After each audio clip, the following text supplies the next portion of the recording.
আল্লাহ রাব্বুল আলামিন বলেন وَمَن يُطِعِ اللَّهَ وَالرَّسُولَ فَأُولَئِكَ مَعَ الَّذِينَ أَنْعَمَ اللَّهُ عَلَيْهِمْ مِنَ النَّبِيِّينَ وَالصِّدِّيقِينَ وَالشُّهَدَاءِ وَالصَّالِحِينَ وَحَسُنَ أُولَئِكَ رَفِيقًا।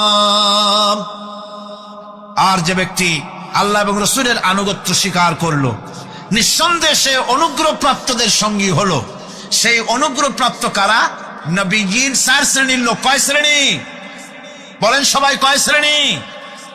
নবীগণ, সিদ্দিকিন, শুহাদা, সালিহিন। এই 4 শ্রেণীর লোক হচ্ছে আল্লাহ পাকের অনুগ্রহপ্রাপ্ত লোক। কোন আলহামদুলিল্লাহ।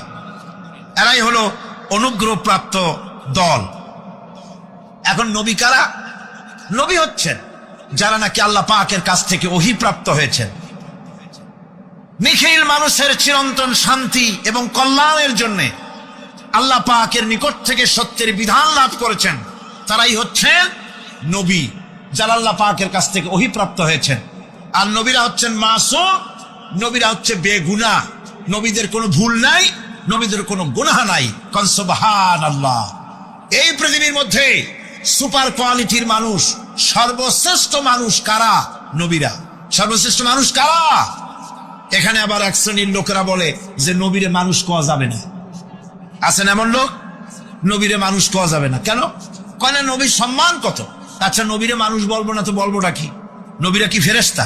যদি ফেরেশতা বলি তাহলে কি নবীদের মর্যাদা বাড়ানো হলো? বলেন আপনারা, বাড়ানো হলো? তাহলে নবীদেরকে কি বলবো? তারা কি জেন? যদি জেন বলি তাহলে তাতে কি মর্যাদা বাড়বে? সবচাইতে মর্যাদা বেশি কার? মানুষের। সুতরাং এক শ্রেণীর লোকেরা খামোখাই আলেম নামধারী লোক, অথচ নবীকে মানুষ বলতে রাজি না। কোরআনে কারীম সাফ করে আল্লাহ পাক পরিষ্কার করে বলেছেন, قُلْ إِنَّمَا أَنَا بَشَرٌ مِثْلُكُمْ يُوحَى إِلَيَّ أَنَّمَا إِلَٰهُكُمْ إِلَٰهٌ وَاحِدٌ। নবী বলুন, আমি তোমাদের মতো মানুষ, আমার উপরে ওহী আসে। ইন্নামা আনা বাশারুম মিসলুকুম, তোমাদের মতো মানুষ। একটু ভালো করে বিষয়টা বোঝেন। আরো বলেছি আমি, আজকে আবার স্মরণ করায় দেই। আল্লাহ শিখাই দিচ্ছেন, বলুন আমি তোমাদের মতো মানুষ, ফেরেশতা নই, জিন নই, আমার কাছে ওহী আসে। পার্থক্য এখানে। তবে আরো পার্থক্য আছে। সেটা হচ্ছে আমরা হচ্ছি সাধারণ মানুষ, নবীরা হচ্ছেন অসাধারণ মানুষ। সুবহানাল্লাহ। আমরা হচ্ছি মানব, রাসূল আল্লাহর পয়গম্বররা হচ্ছেন মহামানব। কথা বুঝে আসছে? তার মানে হলো আমরা সাধারণ মানুষ। সাধারণ মানুষেরা গুনাহ করতে পারে, ভুল করতে পারে, সব রকমের গুনাহ করতে পারে। নবীরা কোনো গুনাহ করতে পারেন না। আল্লাহ পাক তাদের দিয়ে গুনাহ করান না। আল্লাহ পাক ফেরেশতা দিয়ে, আপন কুদরত দিয়ে নবীদেরকে হেফাজত করেন। সুবহানাল্লাহ। সুতরাং এই কথা বিশ্বাস করতে হবে, সমস্ত নবীরা হচ্ছেন মানুষ। নবীদের আদর্শই কেবলমাত্র আদর্শ, সেই আদর্শকেই গ্রহণ করতে হবে, তাকেই একমাত্র নেতা হিসাবে গ্রহণ করতে হবে। আমার নেতা বলতেও রাজি না। মুশকিল কি এক জায়গায়? কয় যে নেতা বলা যাবে না। কেন? কয় যে ওই যে মানুষেরা বলে, স্লোগান দেয়, আমার নেতা, তোমার নেতা, অমুক তমুক হেন তেন, তো এগুলির সাথে নবীরে মিশানো এটা ঠিক না। আচ্ছা, নবীরে নেতা কব না, কবটা কি? নবী কি হয় নেতা হবে, না হয় অনুসারী হবে। এর বাইরে তো কিছুই নাই। হয় ইমাম, না হয় মুক্তাদি। বাইরে কি? বাইরে তো নাই কিছু। সুতরাং নবীকে মুক্তাদি হবে, নবীকে অনুসারী হবে? নিশ্চয়ই হাজার বার নবী হচ্ছেন ইমাম, নবী হচ্ছেন নেতা। আমরা যখন আরবিতে বলি, ওনারা নিজেরাও আরবিতে বলেন, তখন কোনো আপত্তি হয় না। আল্লাহুম্মা সাল্লি আলা সাইয়্যিদিনা মুহাম্মদ। সাইয়্যিদিনা মানে হচ্ছে আমাদের লিডার, আমাদের নেতা। সাইয়্যিদিনা যখন বলে তখন আপত্তি করে না, কিন্তু আমাদের নেতা বললেই আপত্তি করেন। বাংলা ভাষা, বাংলাদেশি মানুষ হইয়া বাংলা ভাষার প্রতি এই গভীর জ্ঞান দেখলে দুঃখই হয়। বন্ধুগণ, মনে রাখতে হবে, নবী হচ্ছেন মাসুম, বেগুনাহ এবং নেতা। আর মুহাম্মদ সাল্লাল্লাহু আলাইহি ওয়াসাল্লাম হচ্ছেন বিশ্ব নেতা, এতে কোনো সন্দেহ নাই। এই নবীর অনুসরণ করতে হবে।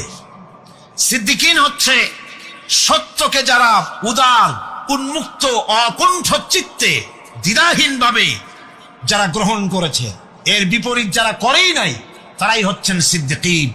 হযরতে যেমন একটা দৃষ্টান্ত, হযরতে আবু বকর সিদ্দিক রাদিয়াল্লাহু তাআলা আনহু, মেরাজ থেকে হুজুর ফিরে এসেছেন সকালবেলায়, ফজরের নামাজ পড়ে বসেছেন কাবা শরীফে, তিনি বসে আছেন। তো তখন আবু জাহেল এসে বলছে, মুহাম্মদ সাল্লাল্লাহু আলাইহি ওয়াসাল্লাম, প্রত্যেক দিনই তো নতুন নতুন কথা কও, আজকে কোনো নতুন কথা আছে? হুজুর বললেন, হ্যাঁ নতুন কথা আছে। কি? বলে, এই তো শেষ রাত্রে জিবরাইল আসছিল, আমারে নিয়ে গেল বাইতুল মুকাদ্দাসে, জেরুজালেমে গিয়ে নামাজ পড়লাম, ওইখান থেকে মহাকাশ পাড়ি দিলাম, 7 আকাশ পাড়ি দিলাম, সিদরাতুল মুনতাহা গেলাম, আরশে আজিম ভ্রমণ করলাম, আল্লাহর সাথে কথা কইলাম, জান্নাত জাহান্নাম দেখলাম, তারপরে আবার এই আইসা নামাজ পড়িয়া তোমাদের সাথে কথা বলতেছি। আবু জাহেল কয় যে, খাইস যাও, মাথাটা একটু ভালো ছিল, এখন তাও সর্বনাশ হয়ে গেছে। কয়, মুহাম্মদ সাল্লাল্লাহু আলাইহি ওয়াসাল্লাম, তুমি যা বললা এই কথাটা আমি কি হুবহু মানুষের কাছে বলবো? হুজুর বলছেন, অবশ্যই বলো গিয়ে। আবু জাহেল চিন্তা করলো, দিস ইজ দ্য মোমেন্ট, এটাই হলো আসল সুযোগ পেয়ে গেছে মানুষকে বিভ্রান্ত করার জন্য। সবার আগে ছুটে চললো হযরতে আবু বকর রাদিয়াল্লাহু তাআলা আনহুর বাড়িতে, যে বলছেন, আবু বকর শুনেছো? বলে, কি? মুহাম্মদ সাল্লাল্লাহু আলাইহি ওয়াসাল্লাম এই রকমের কথা বললো, বেচারার মাথাটা যাও ভালো ছিল, শেষ। হুজুর বলছেন, আবু জাহেল, আমার রাসূল কি এরকম বলেছেন? আবু জাহেল বলছে, আমার নিজ কানে শুনে আসলাম, এখনো তিনি সেখানে বসা। হযরত আবু বকর বলেন, আবু জাহেল, আমার আল্লাহর নবী তিনি যদি এরকম কথা বলে থাকেন, তাহলে আমি কোনো সন্দেহ পোষণ করি না, অবশ্যই আল্লাহ রাব্বুল আলামিনের হাবিব যা বলেছেন তা সত্য। হযরত আবু বকর রাদিয়াল্লাহু তাআলা আনহু মসজিদে হারামে আসলেন, হুজুরকে জিজ্ঞেস করলেন, হুজুর, আবু জাহেল আমাকে এইসব কথা বললো, এগুলি কি ঠিক? হুজুর বললেন, হ্যাঁ। তিনি ঘটনা বয়ান করলেন। হযরত আবু বকর বললেন, হে রাসূল, আপনি যা বলেছেন সত্য বলেছেন, আপনার মেরাজ ঠিক হয়েছে, সঠিক হয়েছে, সন্দেহ নাই। হুজুর বলেন, আবু বকর, তুমি তো শুধু আবু বকর নাও, তুমি সিদ্দিক। সত্যকে যারা অকুণ্ঠ চিত্তে দ্বিধাহীন ভাবে যারা সত্যের সামনে মাথা নত করেছে, গ্রহণ করে নিয়েছে, দ্বিমত পোষণ করে নাই, কোন রকমের দুষ্ট বুদ্ধির আশ্রয় গ্রহণ করেনি, উল্টাপাল্টা করেনি, এই সমস্ত মানুষেরই হলো সিদ্দিক। আর এদের দলকেই সিদ্দিকীন বলা হয়। তাহলে নবীয়্যিন, সিদ্দিকীন, এনারা হচ্ছেন নেয়ামত প্রাপ্ত। 3 নম্বরে হচ্ছে শুহাদা, সত্যকে যারা সত্যের সাক্ষী দিয়েছে, সত্যের সাক্ষ্যদাতা। সত্য হচ্ছে ইসলাম। সত্য কি? ইসলাম। সত্য হচ্ছে আল্লাহ, সত্য হচ্ছে নবী, সত্য হচ্ছে কোরআন, সত্য হচ্ছে হাদিস। এই মহাসত্যকে যারা স্বীকৃতি দিয়েছে, নিজেদের কথা দিয়ে, কাজ দিয়ে, ধন দিয়ে, সম্পদ দিয়ে, এমনকি নিজের জীবনটা এই রাস্তায় বিলিয়ে দিয়ে মহাসত্যের চিরস্থায়ী সাক্ষী দিয়ে দুনিয়া থেকে যারা বিদায় হলেন, ওনারা হচ্ছেন শহীদ। আজ রাস্তাঘাটে শহীদ হয়, যার তার নামের আগে শহীদ বসায় দেয়। শহীদ এত সোজা জিনিস নয়। আল্লাহর রাস্তায় শহীদি মৌত হচ্ছে আল্লাহর সঙ্গে দেখা করার একটা সেতু বন্ধন, একটি সেতু, একটি ব্রিজ, একটা পুল, একটা সাঁকো। এপারে দুনিয়া, ওপারে আল্লাহ পাকের সঙ্গে দেখা হবে। সুবহানাল্লাহ। ভাইরা, ইসলামের জন্য যারা জীবন দিলেন, যারা শাহাদাত বরণ করলেন, তারা জাতির সম্মানের পাত্র। সেই সম্মান, সেই মর্যাদা আল্লাহ রাব্বুল আলামিন শহীদদের প্রদান করেছেন। হযরত আব্দুল্লাহ জুলবাজাদাইন, যার কথা বুখারীতে লেখা হয়েছে, সুবহানাল্লাহ কোন যুবক মানুষ ইসলাম কবুল করেছেন। ইসলাম কবুল করতে গিয়ে বাড়ি ঘর, জায়গা জমি কিছুই ছিল না। ছোট্ট অবস্থায় বাবা মারা গেছে, চাচার ঘরে লালিত পালিত হচ্ছিলেন। এরপরে রাসূলের প্রতি ঈমান আনবেন, চাচার ভয়তে পারেন না। হুজুর হিজরত করলেন। আব্দুল্লাহ, তার নাম ছিল আব্দুল উজ্জা, তিনি চলে গেলেন চাচার কাছে। চাচা গো, মুহাম্মদ সাল্লাল্লাহু আলাইহি ওয়াসাল্লাম আল্লাহর নবী, ব্যাপারে তোমার মত কি? তিনি বলেন আমারও তো তাই মনে হয়। যদি তাই মনে হয় তার উপর ঈমান আনবেন কিনা? চাচা বলে না, কখন ঈমান আনবো না। ভাতিজা বলতেছেন, চাচাজি বছরের পর বছর ধরে অপেক্ষা করতেছিলাম, আমি আপনার অধীনে আছি বলে ইসলাম কবুল করতে পারি নাই। আমার ইচ্ছা ছিল আপনি আগে করবেন, তারপরে আপনাকে দেখা দেখি আমি করব। কিন্তু আপনি যখন ইসলাম কবুল করলেন না, আর করবেন না বলে যখন ঘোষণা দিলেন, আপনাকে উপস্থিত রেখে আমি ঘোষণা দিলাম লা ইলাহা ইল্লাল্লাহু মুহাম্মাদুর রাসূলুল্লাহ। চাচা বলছে, ভাতিজা এর পরিণাম জানো? কয় না, জানি না। এর পরিণাম হচ্ছে তুমি আমার বাড়িতে থাকো, আমার বাড়ি ছাড়তে হবে। বললেন রাজি আছি। উট ছাগল ভেড়া ঘোড়া যা দিছি ছাড়তে হবে, বলছে রাজি আছি। চাচা বলছে শুধু তাই নয়, পরনে যে লুঙ্গি আছে, গায়ে যে জামা আছে, তামার পয়সার লুঙ্গি জামা ছাড়তে হবে। ভাতিজা বলছি ইমানের জন্য যা চাও সব ছেড়ে দেব। জামা লুঙ্গি খুলে ফেলে দিয়ে দিলেন। হাদিস। তিনি চলে গেলেন মায়ের কাছে ওই অবস্থায়। মা এই যুবক ছেলেকে উলঙ্গ অবস্থায় দেখে দুই হাত দিয়ে নিজের চোখ চেপে ধরেছেন। বাবা, তোমার এই অবস্থা কেন? ছেলে বলছেন, মা ঈমান আনার কারণে আমার এই অবস্থা হয়েছে। মা বলে, বাবারে কি চাও আমার কাছে? আব্দুল লজ্জা বলছে, মা কিচ্ছু চাই না, একটুখানি কাপড় আমারে দাও, আমি বিশ্ব নবী মুহাম্মদ সাল্লাল্লাহু আলাইহি ওয়াসাল্লামের খেদমতে যেতে চাই। মায়ের কাছে পুরানা কম্বল ছিল, কম্বলটা তিনি দিয়ে দিলেন। হযরতে এখনো তো সে মুসলমান হয়নি, ওই কম্বলটা ছিঁড়ে নিয়ে দুই টুকরা করে কম্বলটা পরলেন, আদাটা তাতে করে হাঁটু ঢাকে না, আর একটা কোন রকম গায়ে দিলেন। এরপরে হেঁটে হেঁটে কষ্ট করে মদিনায় চলে গেলেন। মসজিদে নববীর ভিতরে ঢুকে দরজার কাছে বসা বিশ্বনবী জনাবে মুহাম্মদুর রাসূলুল্লাহ সাল্লাল্লাহু আলাইহি ওয়াসাল্লাম মসজিদে নববীতে, যুবক, হাঁটুর উপরে কাপড়, মাথার চুল উস্কো খুস্কো চেহারা, ক্ষুধার্ত চেহারা। হুজুর জিজ্ঞেস করছেন, তুমি কে? তিনি বললেন, আমার নাম আব্দুল উজ্জা। তোমার এই অবস্থা কেন? তিনি বললেন, হুজুর ঈমান আনার জন্য বাড়ি ঘর জায়গা জমিন উট বাছুর সব হারাইছি, এমনকি পরনের লুঙ্গিও আমারে দেয় নাই, মার কম্বলটা ছিঁড়িয়ে এনেছি। নবীজি আসহাবে সুফফার ভিতরেই তাকে বসতে দিলেন, তাকে থাকতে দিলেন, আর বললেন তারে কোরআন শরীফ শিখাবা। আব্দুল উজ্জাকে হুজুর বললেন, তোমার নাম উজ্জা নয়, তোমার নাম আব্দুল্লাহ। হাদিস শরীফে এসেছে আল্লাহর কাছে দুইটা নাম বেশি প্রিয়, একটা হচ্ছে আব্দুল্লাহ আর একটা হচ্ছে আব্দুর রহমান। মুসলমান হলেন। এরপরে আসহাবে সুফফার মধ্যে বসে আছেন, কোরআন শরীফ জোরে জোরে তেলাওয়াত করেন। আসহাবে সুফফা রাসূলের কাছে নালিশ করলেন, অভিযোগ করলেন, হুজুর এই আব্দুল্লাহর কোরআন শরীফ এত জোরে পড়ে, তার চিল্লানির জ্বালায় আমরা বিশ্রাম করতে পারি না। নবীজি বললেন, সাহাবীরা আব্দুল্লাহকে বেশি করে চিল্লাইতে দাও, বাধা দিও না, কারণ তার ঈমান বড় দামের ঈমান হয়েছে, ঈমান আনতে গিয়ে কিছু আনতে পারে নাই, তাকে বাধা দিও না, প্রাণ ভরে চিল্লাইতে দাও, জোরে জোরে পড়তে দাও। ইতিমধ্যে তাবুকের যুদ্ধে জনদামামা বেজে উঠেছে। রোমান সৈন্যরা হুজুরের সঙ্গে যুদ্ধ করবে, জিহাদ করবে, ইসলামকে পরাজিত করার জন্য তারা আক্রমণের প্রস্তুতি নিল। নবীজি রোমানদের সঙ্গে লড়াই হবে বলে সাহাবায়ে কেরামদের কাছে সাহায্য চাইলেন, যার কাছে যা আছে অস্ত্রপাতি জমা করো, টাকা দাও, পয়সা দাও। সবাই মিলে দিতে লাগলেন। দিতে দিতে মহিলারা গলার হাত, নাকের ফুল, কানের দুল হুজুরের সামনে স্তূপ হয়ে গেছে, টাকা কড়ি সোনা দানা সব শুদ্ধ। হুজুর বলছেন, সাহাবীরা সবাই তো সব জিনিস দিলে, আমার আবু বকর দেখি না কেন?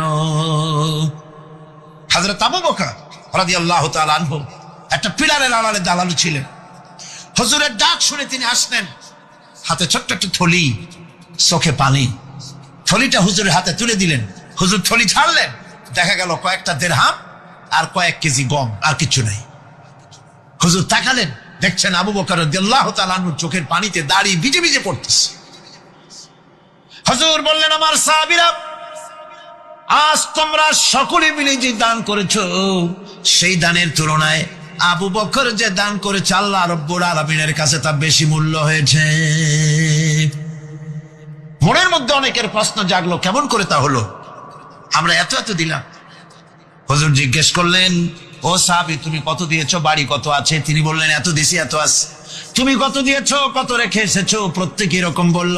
হযরতে ওসমান, হযরতে ওমর, হযরতে আলী রিদওয়ানুল্লাহ তাআলা আলাইহিম আজমাইন, তারাও বললেন, অর্ধেক এনেছি, অর্ধেক থুই আসছি, 2 ভাগ এনেছি, 1 ভাগ রেখে আসছি। সব শেষে নবীজি হযরত আবু বকর রাদিয়াল্লাহু তাআলা আনহুকে প্রশ্ন করলেন, আবু বকর, তুমি কি এনেছো আর বাড়ি কি রেখে এসেছো? হযরত আবু বকর বলেন, ইয়া রাসূলুল্লাহ, ইয়া হাবিবাল্লাহ, আমার বাড়িতে জাগতিক সম্পদ বলতে যা বুঝায় সবটুকু এনে নবীজির কদম মোবারকে দান করে দিয়েছি।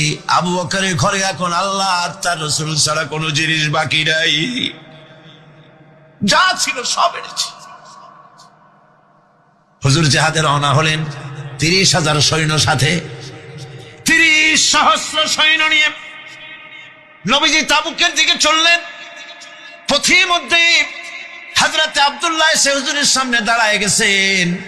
আব্দুল্লাহ এসে বলেন, ইয়া রাসূলুল্লাহ, একটু দাঁড়ান।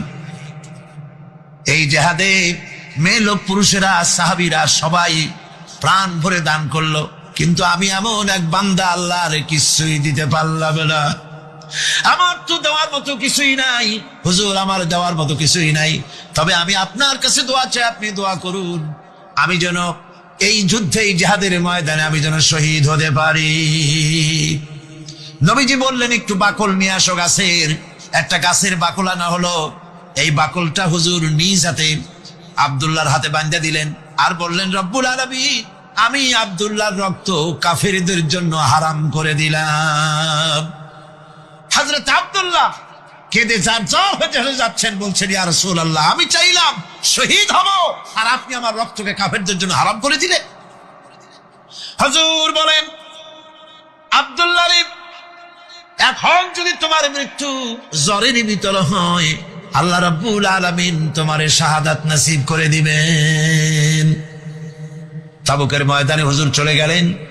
কয়েকদিন পরে খবর আসলো হুজুরের কাছে, আব্দুল্লাহ কয়েকদিন জ্বর ভোগ করে আব্দুল্লাহ মারা গিয়েছেন।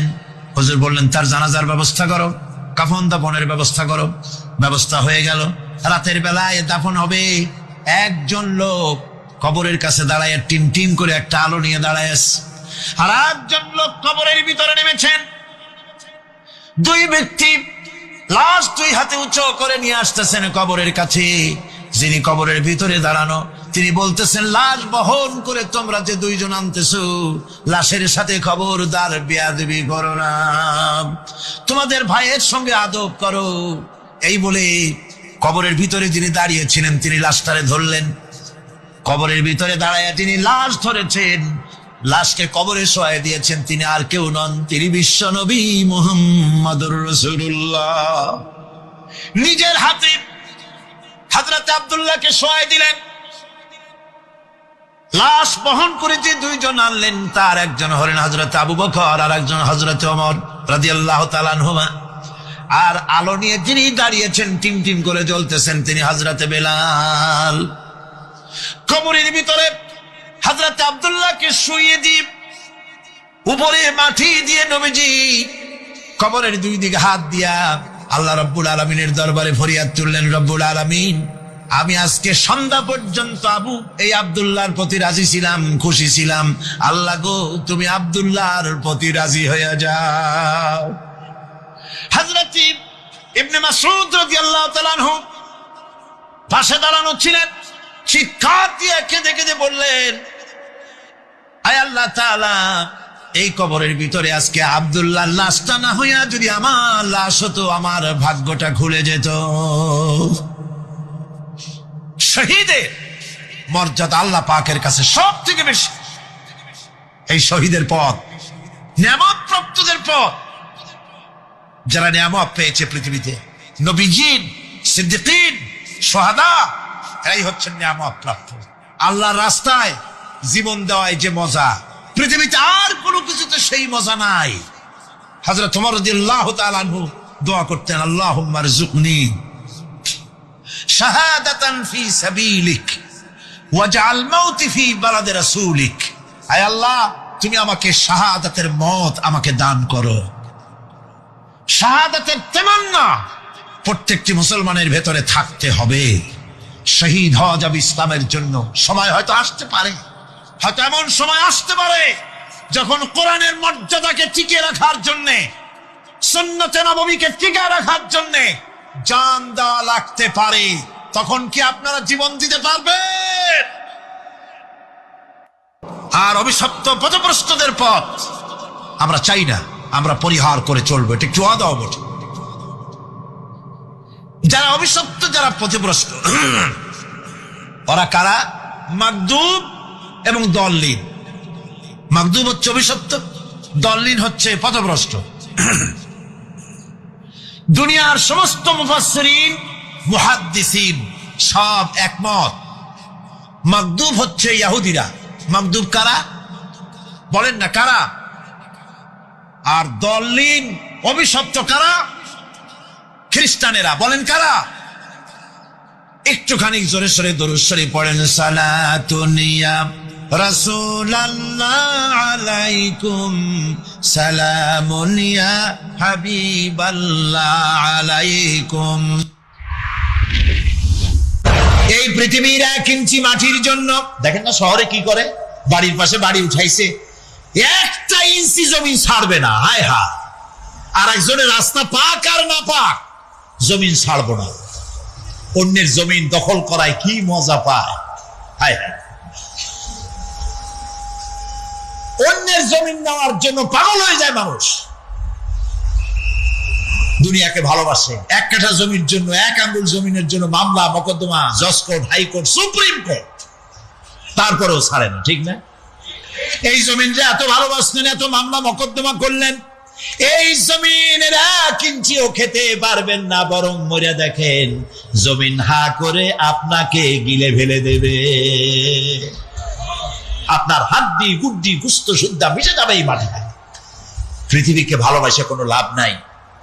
স্ত্রী, পুত্র, পরিজন যার যতটুকু পাওনা দিবেন, ভালোবাসবেন, কিন্তু মূল ভালোবাসা, কলিজাটা ভরা থাকবে আল্লাহর জন্য। কার জন্য?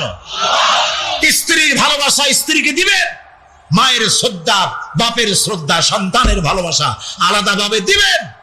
আর সব থেকে যিনি ভালোবাসা তার দাবিদার, তার জন্য রাতের বেলায় জাগুন, সিজদা দিয়ে কাঁদতে থাকুন। এই চোখ দুটা কে দিছে? এই জিহ্বা কে দিছে? এই কান কে দিয়েছেন? এই সুন্দর শরীর কে দিয়েছেন?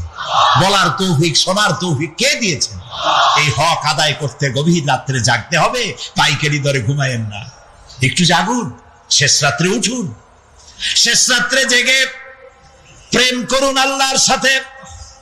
প্রেম কি ঢোল পিটায় করা যায়? ইনকিলাব, সংগ্রাম এইসব পত্রিকায় বিশাল হেডিং দিয়ে কেউ প্রেম করে? বিজ্ঞাপন দিয়ে, টেলিভিশনে বিজ্ঞাপন দিয়ে প্রেম করে। প্রেম করে কিভাবে? গোপনে। আর মিলিত হয় নির্জনে। সবচাইতে বড় প্রেমিক হবে নিজে হতে হবে, আর আল্লাহকে সব থেকে বেশি ভালোবাসা দিতে হবে। সেজন্য আল্লাহ রাব্বুল আলামিন বলেছেন প্রেম করার জন্য কিছুটা নির্জনতা প্রয়োজন। এজন্য দিনের আলোতে ওয়াজআলনান নাহারা মাআশা, দিন বানাইছি রুজি রোজগার করার জন্য। ওয়াজআলনাল লাইলা লিবাসা, আর রাত বানাইছি শান্তির বাহন হিসেবে, আচ্ছাদন। সূর্যের আলোর ঝলকানি চলে গেছে, আলোর তীব্রতার নাই। গোটা পৃথিবীর উপরে আমি একটা কালো চাদর দিয়ে ঢেকে দিলাম রাতের আধার, আর একেবারে অন্ধকার না করে আকাশে ডিম লাইটের মতো করে কতগুলি তারা জ্বালায়া দিলাম। এখন কেউ জেগে নাই, সব ঘুমানো। আমার প্রেমিক কে আছো? ওঠো, উজু করে সিজদায় পড়ে যাও, সিজদায় পড়ে যাও, কান্দো, গুনাহ মাপ চাও, যা করেছ মাপ চাও। তুমি গুনাহ করেছো আর আমি মাফ করার মালিক। ইন্নাল্লাহা ইয়াগফিরুয যুনুবা জামিআ, সব মাফ করে দেব, গুনাহগুলি নেকি দিয়া বদলায় দেব। আমার কাছে কাঁদো, চোখের পানি ফেলো। প্রিয় ভাই সব, রাতে জাগতে শিখুন।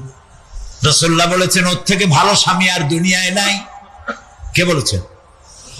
রাসূলুল্লাহ বলেছেন ওর থেকে ভালো স্বামী আর দুনিয়ায় নাই, যে গভীর রাত্রে নিজে জেগে তাহাজ্জুদের রুজু করে নিজের বউরে উঠায়, বউ উঠতে চায় না, পানি এনে বউর মুখের উপরে ছিটায় দেয়, ওঠো বিবি একসাথে তাহাজ্জুদের নামাজ পড়ি।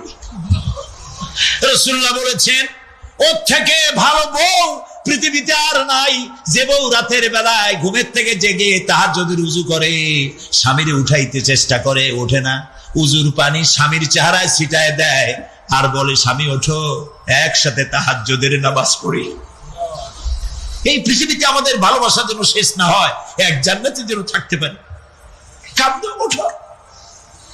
গভীর রাত্রে তাহাজ্জুদের নামাজ পড়ে মাথাটা নিচু করে গুনগুন করে গাইতে থাকে, নিয়া আল্লাহু পড়ে, নিয়া আল্লাহু ইয়া রহমানু ইয়া রহিমু ইয়া হাইয়ু ইয়া কাইয়ুম। প্রাণ দিয়া বলেন ইয়া আল্লাহু ইয়া রহমানু ইয়া রহিমু ইয়া হাইয়ু ইয়া কাইয়ুম, ইয়া আল্লাহু ইয়া রহমানু ইয়া রহিমু ইয়া হাইয়ু ইয়া কাইয়ুম। তাহাজ্জুদের নামাজ পড়ে এভাবে আল্লাহরে ডাকে দেখেন, চোখ দিয়া পানির বন্যা নেমে আসে যদি ঈমান একটুও থাকে। এই কান্না নবীজি বলেছেন জাহান্নামের ভয়তে আমার সাথে না ভরমানি করেছে। এই শরমে পড়ে বান্দা যখন চোখ দিয়া পানি ছেড়ে দেয়, ওই চোখের পানি নাকের অর্ধেক আসতে না আসতে আমি আমার বান্দারে মাফ করে দেই। আল্লাহু আকবার। আল্লাহ আমাদের কান্দার তৌফিক দাও, তাহাজ্জুদ পড়ার তৌফিক দাও, পাঁচ ওয়াক্ত নামাজ পড়ার তৌফিক দাও, তোমাকে ভয় করার তৌফিক দাও, তোমার ভয় আর মুহাব্বত দিয়ে কলিজা ভরে দাও, তোমার রাসূলুল্লাহর মুহাব্বত দিয়ে আমাদেরকে পাগল বানায় দাও। আল্লাহ, দুনিয়া বড় খারাপ জায়গা। এই দুনিয়ায় আল্লাহর কাছে সৌন্দর্য চাইতে হবে দুনিয়া, কিন্তু দুনিয়াকে স্থায়ী মহব্বত করা যাবে না। প্রিয় ভাই সব, আপনি যদি লন্ডনে যান, আমেরিকায় যান, কোনোদিন যান নাই, যাইতে হলে এখান থেকে টেলিফোন করেন, ওখানে বন্ধু বান্ধব আছে নাকি? তো লন্ডনে আমেরিকায় সেখানে যাবেন, ওখানে আপনার বন্ধু বান্ধব গ্রামের লোক আছে কিনা খোঁজ করেন, ঠিক না? আবার এখান থেকে ফরেন কারেন্সি নিয়ে যান, যেহেতু ওখানে টাকা চলবে না। টেলিফোন করেন, মোবাইল করেন, ফ্যাক্স পাঠান, আরো টাকা পয়সা সাথে নেন। এরপরেও চিন্তা থাকে আল্লাহ এরপরে যদি কেউ না আসে তাহলে আমি যাবো কেমনে। এরপরে যাওয়ার সময় আবার বলে দেন যে ভাই আমি কিন্তু আসতেছি, লন্ডন কোনোদিন আসি নাই, তুমি কিন্তু এয়ারপোর্টে থাকো।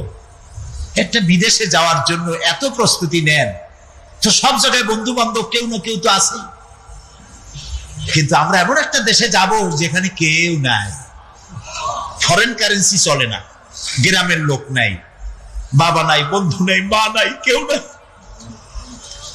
যিনি রিসিভ করবেন, যার সাহায্যের কাঙ্গাল, বদামল করে তার শত্রু বানায় রাখছি, বন্ধু বানাইতে পারি নাই, তাহলে কি জবাব হবে কিয়ামতে? কি হবে কবরে? কি হবে উপায়? এই জন্যে প্রিয় ভাইয়েরা আমার, দুনিয়ার সঙ্গে মহব্বত কমায় দিয়া আখিরাতের মহব্বত বেশি করে করতে হবে। আর দুনিয়ায় যতদিন বেঁচে আছি ততদিন নেক আমল করে মানুষের সাথে সদাচরণ করতে হবে। আল্লাহ তাআলা বলেছেন লাইসাল বিররা আন তুওয়াল্লু ওয়াজুহাকুম কিবালাল মাশরিকি ওয়াল মাগরিবি ওয়ালাকিন্নাল বিররা মান আমানা বিল্লাহি ওয়াল ইয়াউমিল আখির। পূর্ব এবং পশ্চিমে কতবার তুমি মাথা ঝুঁকাইছো, এটাই কিন্তু তোমার জন্য কল্যাণ, এর মধ্যে কল্যাণ নিহিত নয়। তার মানে কি? আপনি কত সেজদা আল্লাহরে দিলেন, কত মানুষ তো আছে সেজদা দিতে দিতে কপালে কালো দাগ হয়ে গেছে, আছে না? কিন্তু মিথ্যা ছাড়েন। কিয়ামতের দিন বুখারী শরীফের হাদিস, আল্লাহ পাকের নবী বলেছেন কিয়ামতের দিন সর্বপ্রথম আল্লাহ জিজ্ঞেস করবেন বান্দা নামাজ পড়ছো কিনা। প্রথম প্রশ্ন কি বলেন? প্রথম প্রশ্ন কি? যার নামাজ কবুল তার সমস্ত নেক আমল মঞ্জুর, যার নামাজ কবুল হবে না কোনোটাই মঞ্জুর হবে না। কথা বুঝতে পেরেছেন? নামাজ সঠিকভাবে আদায় করতে হবে। নবী করিম সাল্লাল্লাহু আলাইহি সাল্লাম ইন্তেকালের 5 দিন আগে থেকে জ্বর আক্রান্ত হলেন, রোগাক্রান্ত হলেন, জ্বরে আর মাথার যন্ত্রণায় অস্থির হয়ে যেতে লাগলেন, বেহুশ হন আবার হুশ হন। যেদিন তিনি ইন্তেকাল করবেন তার আগের দিনেও তিনি জোহরের নামাজ পড়ার জন্য সাহাবীদের কাঁধের উপরে ভর দিয়ে নামাজ পড়তে গেছেন, পা উঁচু করে নিতে পারেন নাই, পা টেনে টেনে নিয়েছেন। তিনি সেখানে খুতবা দিলেন, বললেন, ও আমার উম্মতেরা, এই পৃথিবীতে আল্লাহ রাব্বুল আলামিন তার এক বান্দাকে পৃথিবীর সব জাগতিক সম্পদ দিতে চেয়েছিলেন, কিন্তু সেই বান্দা সব জাগতিক সম্পদকে উপেক্ষা করে আল্লাহর সঙ্গে দিদার করা বেশি পছন্দ করেছেন। কেউ কিছুই বুঝলো না। হযরত আবু বকর রাদিয়াল্লাহু তাআলা আনহু খুব কাঁদতে লাগলেন। তিনি বুঝতে পেরেছেন যে এই পৃথিবীতে সমস্ত সম্পদ দিতে চেয়েছিলেন আল্লাহ যাকে, তার নাম বিশ্ব নবী। তিনি সবগুলি উপেক্ষা করে আল্লাহর সঙ্গে দিদার করা বেশি পছন্দ করেছেন। আমরা অতি তাড়াতাড়ি নবীজি থেকে নবীর এতিম হয়ে যাব। পরের দিন ঈশার নামাজের রক্ত হলো, আজান হয়ে গেল। বলে, না ঈশারে, এটা কোনো দুঃখের পানি নয়, আমি কাঁদতেছি এই জন্যে, এই নামাজের জামাত কায়েমের জন্য তাইফের ময়দানে অনেক রক্ত ঝরেছে, আবার উহুদের ময়দানে দান দান শহীদ হয়েছে, সাহাবায়ে কেরাম জীবন দিয়েছে। আজ আমি দেখতে পেলাম আমার উম্মতেরা জামাতে নামাজ পড়ছে। আমার ধারণা হলো ভবিষ্যতে কিয়ামত পর্যন্ত আমার উম্মতেরা এইভাবে জামাত বন্দী হয়ে নামাজ আদায় করবে। নবীজি আমার ব্যবসায় বললেন, মসজিদে নববী থেকে আজ আর কেউ বাড়ি যায় না, সবাই কান্দে। আজ রাত বোধহয় নবীজি কাটাবেন না। মেয়েরা কাঁদতেছে, সাহাবায়ে কেরাম কাঁদতেছেন, আজওয়াজে মুতাহারাত তারা কাঁদতেছেন। নবীজির আবার হুঁশ হলো, তাকায় দেখেন ঘরের মধ্যে কান্নাকাটি, মসজিদে নববীতে কান্নাকাটি। সব থেকে বেশি কাঁদতেছেন মা ফাতেমা। নবীজি হযরত ফাতেমার কান্না দেখে ইশারা করলেন, কাছে আয়। হযরত ফাতেমা রাসূলের কাছে গেলেন। নবীজি কানে কানে কি যেন বললেন, কান্নাটা বন্ধ হয়ে গেল। হযরত আয়েশা জিজ্ঞেস করলেন, মা, তোমার আব্বা তোমার কানে কি বললো আর কান্না বন্ধ হয়ে গেল? হযরত ফাতেমা বলে, আম্মাজি, আমার আব্বা আমাকে বললেন, মা ফাতিমা, তোমার কান্না আমার বরদাস্ত হয় না, কেঁদো না, আমি মৃত্যুর পরে সকলের আগে তোমার সাথে আমার দেখা হয়ে যাবে। হযরত ফাতেমা বলছেন, আম্মাজি, আমি বুঝতে পেরেছি আমার আব্বার এই কথার অর্থ কি। নবীজির ইন্তেকালের পরে আত্মীয় স্বজনের মধ্যে সবার আগে আমার মৃত্যু হবে, আর আমার পিতার সাথে আমি মিলিত হতে পারবো। রাত যখন শেষ হয়ে এলো, নবীজির হুঁশ হয়েছে, তাকায় দেখেন হযরত জিবরাইল দাঁড়ানো। হযরত জিবরাইল নবীজির চেহারা মোবারকের দিকে তাকায় বলেন, আসসালামু আলাইকা ইয়া রাসূলুল্লাহ, আল্লাহ আপনাকে সালাম বলেছেন, আর আল্লাহ পাক জানতে চেয়েছেন আপনার মুখে আপনি কেমন আছেন। আল্লাহ জানেন আপনার অবস্থা কি, তারপরেও আপনার মুখে শুনতে চেয়েছেন আপনি কেমন আছেন। নবীজি বলছেন, জিবরাইল, বড় কষ্টে আছি, বড়ই যন্ত্রণা, বড়ই কষ্ট। হযরত জিবরাইল বলছেন, ইয়া রাসূলুল্লাহ, আজকে এক নতুন ফেরেশতা আমি সাথে করে নিয়ে এসেছি। এই ফেরেশতা পৃথিবীর কোন নবী অথবা কোন মানুষের কাছে যাওয়ার জন্য অনুমতি চায় না, আজ আপনার কাছে অনুমতি ভিক্ষা চায় কাছে আসার জন্য। ওই ফেরেশতার নাম হচ্ছে মালাকুল মউত। হযরত মালাকুল মউত বলেন, ইয়া রাসূলুল্লাহ, এই পৃথিবীতে আদম আলাইহিস সালাম থেকে নিয়ে পর্যন্ত কোন মানুষের জান কবজের জন্য আমার অনুমতি চাওয়া লাগে নাই, আর কোনোদিন লাগবে না। আজ আমি আসার সময় আল্লাহ বলেছেন আপনার জান কবজের জন্য আমি যেন আপনার কাছে অনুমতি ভিক্ষা চাই। নবীজি বলছেন আমি যদি অনুমতি না দেই তো কি হবে? হযরতে মালাকুল মউত বলছেন ইয়া রাসূলুল্লাহ, অনুমতি যদি না দেন আমি ফেরত চলে যাব। আমাকে সেভাবেই বলা হয়েছে। হযরতে জিবরাইল বলেন ইয়া রাসূলুল্লাহ, হে আল্লাহ রাব্বুল আলামিন আপনার দিদারের ইন্তজার করতেছে।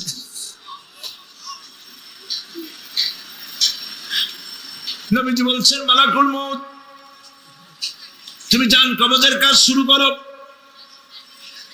মালাকুল মউত যখন কাছে এসেছে, রাসূল জিজ্ঞেস করলেন আয়েশা, ঘরে যে কয়েক টুকরা স্বর্ণ ছিল সেগুলোর কি অবস্থা? ছোট ছোট 6 টুকরা স্বর্ণ ছিল। হযরত আয়েশা বলছেন হুজুর আমি এগুলো রেখে দিছি। হুজুর বলছেন না, রাখতে পারবে না, আমার ইন্তেকালের আগে খয়রাত করে দাও। মুহাম্মদ সাল্লাল্লাহু আলাইহি ওয়াসাল্লাম আল্লাহর কাছে অবস্থায় উঠবে না যে তার ঘরের ভিতরে সোনা ছিল। দিয়ে দাও, খয়রাত করে দিয়ে দাও। হযরতে মালাকুল মউত রাসূলের জান কবজ শুরু করে দিলেন। রাসূলুল্লাহ জীবনের শেষ কথা বললেন আসসালাত আসসালাত ওয়া মা মালাকাত আইমানুকুম। আমার উম্মতেরা বিদায় লগ্নে বলে গেলাম নামাজ নামাজ নামাজ ছেড়ে দিও না।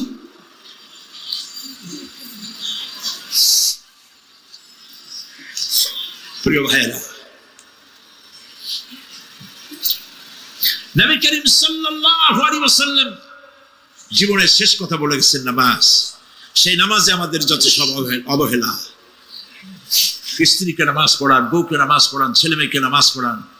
দোকানদার ভাইরা যখন আজান হয়ে যাবে দোকান বন্ধ করে দেন, আপনি আপনার কর্মচারীরা নামাজ পড়তে যান। যতটুকু সময় নামাজ পড়তে গেছে এই সময় বিক্রি করলে যা লাভ হইতো এরপরে বিক্রি করলে আল্লাহ 10 গুণ বেশি বরকত দিতে পারেন। পারেন কিনা? পারেন কিনা? পারেন। আল্লাহর বিশ্বাস করেন, আল্লাহ আপনার বরকত দিবে। আপনার কর্মচারী, দোকানদারে, বাড়ি ঘরে স্ত্রী পুত্র পরিজন যারা আছে সবাইকে নামাজি বানান। নামাজি বানাবার জন্য চেষ্টা করেন। নামাজ রোজা ইত্যাদি করুন। মিথ্যা বলবেন না, ওজনে কম দিবেন না, খাদ্যে ভেজাল দিবেন না, ঘুষ খাবেন না, ঘুষ দিবেন না, মানুষের উপর অত্যাচার করবেন না, কাউকে কষ্ট দিবেন না। মানুষ যেন আপনার ব্যবহারে কষ্ট না পায়। আল্লাহ পাক বলেছেন ওয়াকুলু লিন-নাস হুসনা, মানুষের সাথে সুন্দর সুন্দর কথা কও। নবী করিম সাল্লাল্লাহু আলাইহি ওয়াসাল্লাম বলেছেন মানুষের সাথে যদি হাসি মুখে কথা বলো একটা সদকা দেওয়ার সমান সওয়াব হয়ে যাবে। মানুষকে ভালোবাসো, গরিবদের ভালোবাসো, তাদের অর্থ করি দাও, পয়সা করি দাও, তোমার যা আছে দিতে থাকো।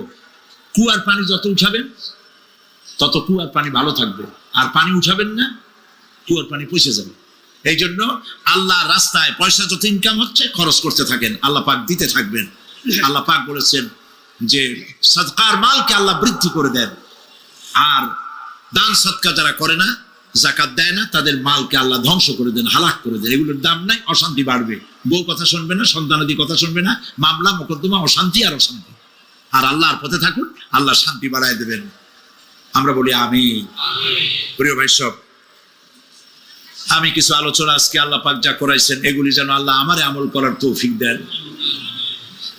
আমি মাঝে মধ্যে ভয় পাই, একদিন তো এই খবর নিশ্চয়ই হবে যে সাইদি বিদায় হয়ে গেছে। সেদিন খালি হাতে যেন আল্লাহর কাছে না যাই, আমি যেন আসামি না হই যে আমি যা বলছি মানুষকে 40 বছর একটানা যা বললাম আমি নিজে আমল করতে পারি নাই। এরকম ভিক্ষুক যেন আমি না হই, আমি যা মানুষকে বলেছি আমি যেন তা আমল করতে পারি। আমি আপনাদের কাছে দোয়া চাই। আমরা কেউ বাঁচবো না, এই যে দেখা হলো আবার দেখা নাও হইতে পারে। সেই জন্য আমরা আমাদের জীবনকে যেন তৈরি করি। আপনারা কোরআন শরীফ পড়ুন, দিন শিখুন, ঈমান শিখুন, ভালো থাকুন, ভালো হয়ে চলুন। আল্লাহ রাব্বুল আলামিন পরীক্ষার জন্য আমাদেরকে এই ময়দানে ছেড়ে দিয়েছেন। প্রশ্ন কি হবে আল্লাহ সব বলে দিয়েছেন। প্রশ্ন কি হবে? তোমার যৌবন, এ ব্যাপারে প্রশ্ন করা হবে। কোন পথে ইনকাম করেছো প্রশ্ন করা হবে। কোন পথে খরচ করেছো প্রশ্ন করা হবে। দ্বীনের ইলম যতটুকু হাসিল করেছিলে তার কতটুকু নিজে পালন করেছো, আর দ্বীনের দাওয়াত কতটুকু মানুষের কাছে পৌঁছায়ছো। প্রত্যেকটি ব্যাপারে কিয়ামতে আল্লাহর কাছে জবাব দিতে হবে। এই জন্য কবি বলছেন আমল সে জিন্দগি বনতি হ্যায় ये जन्नत भी व जहन्नम भी ये खा के अपनी फितरत है ना नारी ना नूरी। মানুষের জীবন আমল দিয়ে গঠন হয়, আমল দিয়ে জীবন গড়ে, নইলে এই মাটির তৈরি দেহ জান্নাত আর জাহান্নামের কিছু দিয়ে তৈরি হয়নি। আপনি ইচ্ছে করলে দেহটারে জাহান্নামের জন্য উপযোগী করতে পারেন, ইচ্ছে করলে এই দেহটাকে জান্নাতের জন্য উপযোগী করতে পারেন। এটি আপনার ইখতিয়ারে আল্লাহ দিয়েছেন, আপনাকে বাধ্য করা হয় নাই যে সেজদা না দিলে ফেরেশতা এসে ঘাড়ের উপরে পিটাবে, সুদ ঘুষ জেনা করলে পরে ঠ্যাং পিটায় ভেঙে দেওয়া হবে না। আপনি বাধ্য নন, আপনি সম্মানিত জীব আল্লাহ, সম্মানিত প্রাণী আল্লাহ পাকের, সেই জন্য মানুষকে বাধ্য করা হয় নাই। অটোনমাস বডি, অটোনমি দেওয়া হয়েছে, আপনাকে স্বাধিকার দেওয়া হয়েছে। চন্দ্র সূর্যের ব্যাপারে স্বাধিকার দেওয়া হয় নাই। রাত এখন 7:35, সূর্যের বাপেরও ক্ষমতা নাই বাংলাদেশে এখন উকি মারে, ঠিক কিনা? সে এখন আমেরিকায় রোদ দিচ্ছে, তাপ দিচ্ছে আমেরিকায়। ওকে নির্ধারণ করা হয়েছে যেভাবে, সেইভাবেই করতে হবে। পানি বলেন, পাহাড় বলেন, পাখি বলেন, চন্দ্র বলেন, গ্রহ বলেন, নক্ষত্র বলেন, সব জিনিস বাই হুক অ্যান্ড ক্রুক আল্লাহর হুকুম মানতে বাধ্য। কোরআনে কারীমে আল্লাহ পাক বলেছেন, আফাগায়রা দীনিল্লাহি ইয়াবগুন ওয়া লাহু আসলামা মান ফিস সামাওয়াতি ওয়াল আরদি তাওআন ওয়া কারহা। আল্লাহর দেওয়া জীবন ব্যবস্থা ছেড়ে দিয়ে তোমরা কি অন্য কোন মতবাদ তালাশ করো?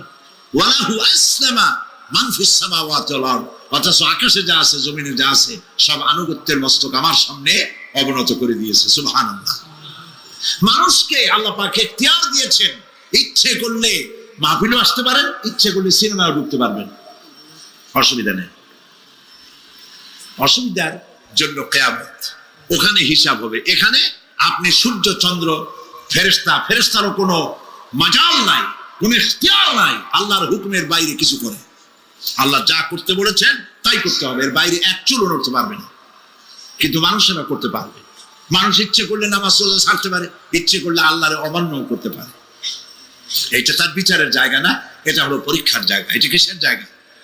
পরীক্ষার জায়গা। এখানে আপনি কামাই করলে ওখানে কিছু পাবেন, এখানে কামাই না করলে কিছু পাবেন না। আরো সোজা করে বলি, কোন কৃষক, যে কৃষক আষাঢ় মাসে শ্রাবণ মাসে জমিন চাষ করে না, পৌষ মাসে তার গোলায় ধান আসবে? কথা বোঝেন নাকি বোঝেন না? পৌষ মাসে গোলায় ধান আসবে? কোনো পাগলেও বলবে না যে তুমি তো চাষই করো নাই, তুমি জমিনে, তোমার জমিনের ফসল তোমার ঘরে আসবে কেন? কাজেই এই দুনিয়ায় পরীক্ষা দিলে এখানে রেজাল্ট হয়, এখানে গাছ লাগাইলে এখানে ফল দেয়। কিন্তু মানুষের জন্য আল্লাহ পাক যে আমল তৈরি করেছেন, পরীক্ষা নেবেন, সেই পরীক্ষার রেজাল্ট এখানে হবে না। পরীক্ষার রেজাল্ট আউট হবে কোথায়? আখিরাত। বলেন সবাই, কোথায় হবে? পরীক্ষার রেজাল্ট আউট হবে কোথায়? আখিরাত। এখানে আপনি যা কামাই করবেন এখানে রিটার্ন দেওয়া হবে না। এখানে যা কামাই করবেন সমস্ত কামাই 700 গুণ বর্ধিত আকারে কিয়ামতে আল্লাহ আপনার হাতে ধরাই দিবেন। আল্লাহর ওয়াদা কখনো মিথ্যা হয়? মিথ্যা হয় রাজনৈতিক দলের নেতারা। সে ফাজেল পরীক্ষা দিয়ে ফেল করেছে, আবার পরীক্ষা দিয়ে পাশ করার সুযোগ আছে, আবারও ফেল করেছে, আবারও পরীক্ষা দিয়ে পাশ করার সুযোগ আছে। 10 বার যদি ফেল করে আরো 10 বার পাশ, পরীক্ষা দিয়ে পাশ করার সুযোগ আছে।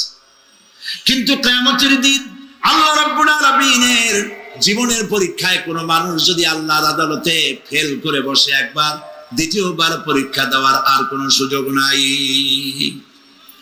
এই পৃথিবীতে যদি কেউ নিম্ন আদালতে মামলায় হেরে যায়, জজ কোর্টে করবে, যদি হেরে যায় হাইকোর্টে করবে, হেরে গেলে আপিল করবে সুপ্রিম কোর্টে, সুপ্রিম কোর্টেও যদি হেরে যায় তাহলে প্রেসিডেন্টের কাছে আপিল করবে। সুযোগ আছে কয়েকবার। কিন্তু কিয়ামতের দিন জীবনের আদালতে কোনো মানুষ যদি একবার ফেল করে বসে, জীবনের মামলায় যদি একবার হেরে যায়, দ্বিতীয়বার আপিল করার আর কোনো জায়গা নাই। সে আখিরাতে রেজাল্ট আউট হবে।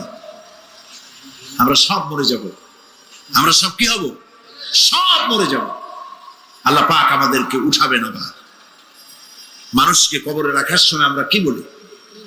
মিনহা খালাকনাকুম, জানেন না? পড়েন, মিনহা খালাকনাকুম ওয়া ফিহা নুঈদুকুম ওয়া মিনহা নুখরিজুকুম তারাতান উখরা। এই মাটি দিয়ে তোমাকে তৈরি করা হয়েছিল, এই মাটির মধ্যে রেখে গেলাম, এর থেকে আবার তোমাকে উত্থিত করা হবে। কে বলতেছেন এ কথা? আল্লাহ পাক বলছেন, আল্লাহ তাআলা বলছেন। কি নিষ্ঠুর এই পৃথিবী! ভেবে দেখেছেন কি একবারও কি ভেবে দেখেছেন এই পৃথিবী কত নিষ্ঠুর? এই সন্তান সন্ততি সব একটি মোহ, একটি মায়া, একটি মহব্বত, একটি প্রতারণা। যে বইয়ের জন্য হারাম ইনকাম করেছেন, যে সন্তানদের জন্য হারাম ইনকাম করেছেন, জান দিলেন, রক্ত দিলেন, জীবন দিলেন, সারা রাত কষ্ট করেছেন, দৌড়দৌড়ি করেছেন, যখন মরে গেলেন, যে বাচ্চাটা আপনি করে না দিলে কলিজা ঠান্ডা হয় না, সেই বাচ্চা বলবে, মাকে বলবে, মা বাপের লাশ যে রুমে আছে আমার সেখানে নিও না, আমার ভয় করে। ঠিক কিনা? স্ত্রীও আরো দু একজন লোক না হলে লাশের ঘরে থাকতে পারবে না, তারও ভয় করবে। থাকলে বড় জোর মা থাকতে পারে, বাপ থাকতে পারে। যাকে বিবাহ করার পর অনেক সন্তান আছে, মা বাপকে চোখে দেখতে পারে না, বউর কথা মতো মায়ের সাথে কথা বলা বন্ধ করে দেয়। হয়তো কুমিল্লা এরকম নাও থাকতে পারে, বউ তো নালিশ করছে, মায়ের সাথে কথা বলে, আবার বলে এই বুড়িটা মরে না কেন? নাউযুবিল্লাহ, নাউযুবিল্লাহ। বুড়িটারে মরার কথা বলতেছো তুমি?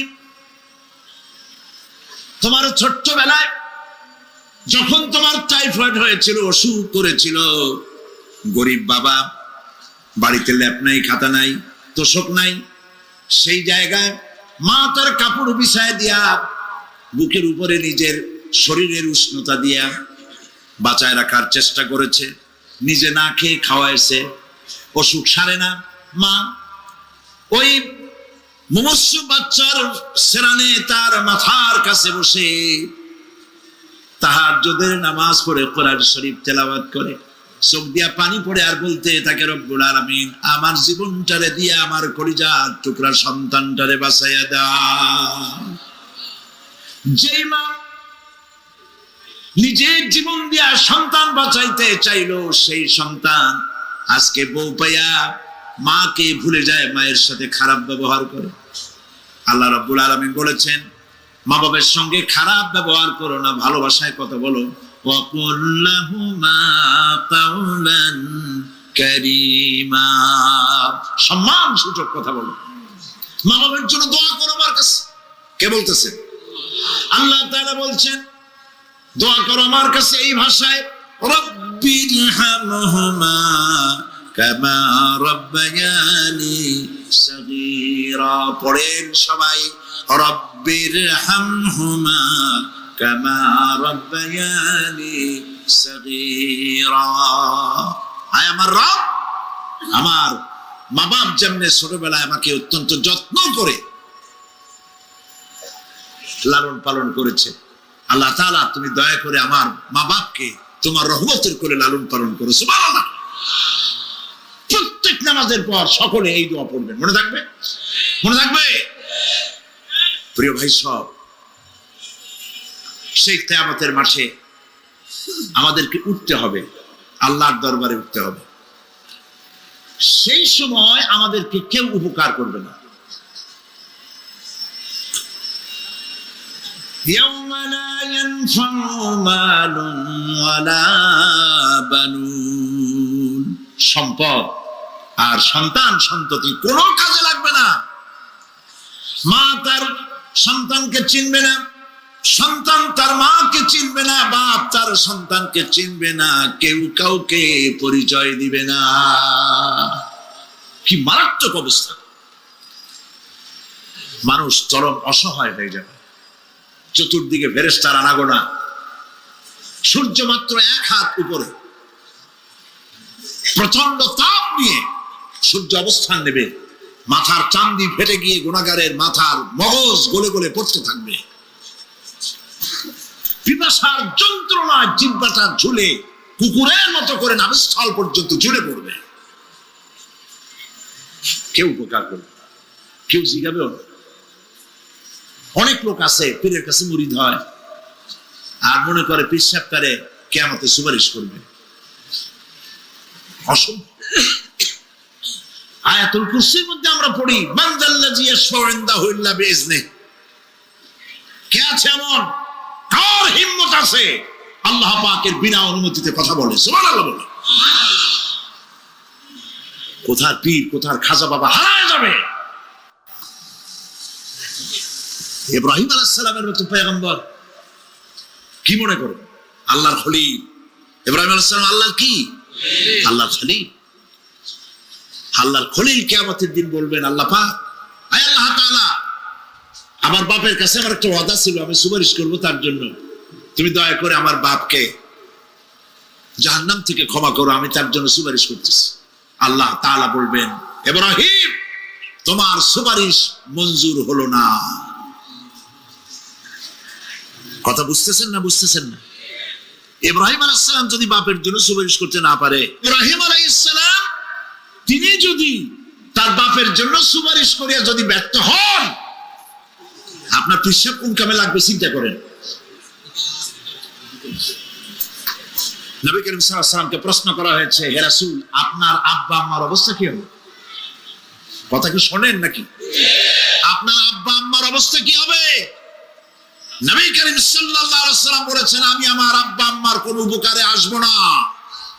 ইন্না লিল্লাহি ওয়া ইন্না ইলাইহি রাজিউন। তাহলে কোন সাহসে মনে করতেছেন কোন পীর কোন একটা বিদেশ থেকে দেশের থেকে একটা নাজিল হলো আর ওইটার পিছনে পিছনে দৌড়াবেন, সে আপনারা নাজাত দেবে, তার পায়ে চুমা খাবেন? এই পায়ে হাত দিয়ে কদম বুঝি করা বাদ দেন। টাকা ইনকাম করার জন্য মানুষকে ভুল পথে পরিচালিত করছে অনেক পীর। আছে না? খালি মানুষের টাকা দেয়, জামায় অনেক পকেট, খালি টাকা নেওয়ার সমানে ঢুকাইতে থাকে চতুর্দিক দিয়ে। বাইরে বোঝার উপায় নাই, কিন্তু অনেক পীর আছে এমন, ঢাকা শহরে বড় বড় মার্কেটের মালিক, আমি জানি বড় বড় মার্কেটের মালিক, বিরাট ব্যবসায়ী, জামা পরিষ্কার করে না 2 মাসেও। মানুষকে দেখাবার জন্য গামছাটা নাকের কাছে ধরে ফত ফত করে আওয়াজ করে, মনে হয় যেন কাঁদতেছে। আজ বেশি আলতাসান্ন হাবিজাবি জিকির শিখায়। লা ইলাহা কতক্ষণ, ইল্লাল্লাহ কতক্ষণ, আল্লাহ আল্লাহ কতক্ষণ? কোথায় পাইছো? ইল্লাল্লাহ ইল্লাল্লাহ কিসের জিকির? ইল্লাল্লাহ মানে কি? আল্লাহ ছাড়া, আল্লাহ ছাড়া, আল্লাহ ছাড়া, আল্লাহ ছাড়া কি? কাজী রাসূলুল্লাহ যা করেন এগুলি বেদাত। এই সব পীরের পাশে যাবেন না, মনে থাকবে।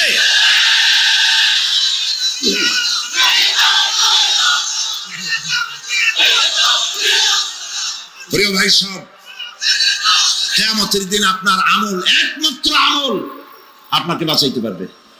এই কোরআন শরীফে আল্লাহ পাক বলেছেন, ইয়া আইয়ুহাল্লাযীনা আমানু আবতাগু ইলাইহিল ওয়াসিলা, হে বিশ্বাসীরা ওসিলা ধরো। ধুরন্ধর এক শ্রেণীর লোকেরা এর অর্থ করেছে পীর ধরো।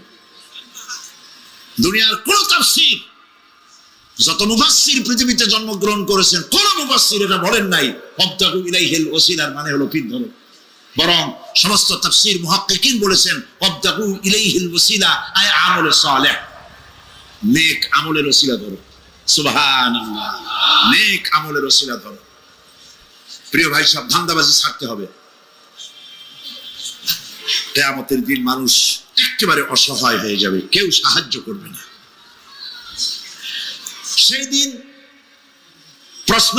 প্রশ্নপত্র সামনে আসবে, আমলনামাগুলি বেঈমানের পিছন দিক থেকে বাম হাতে আসবে আর ইমানদারের সামনে থেকে ডান হাতে আসবে।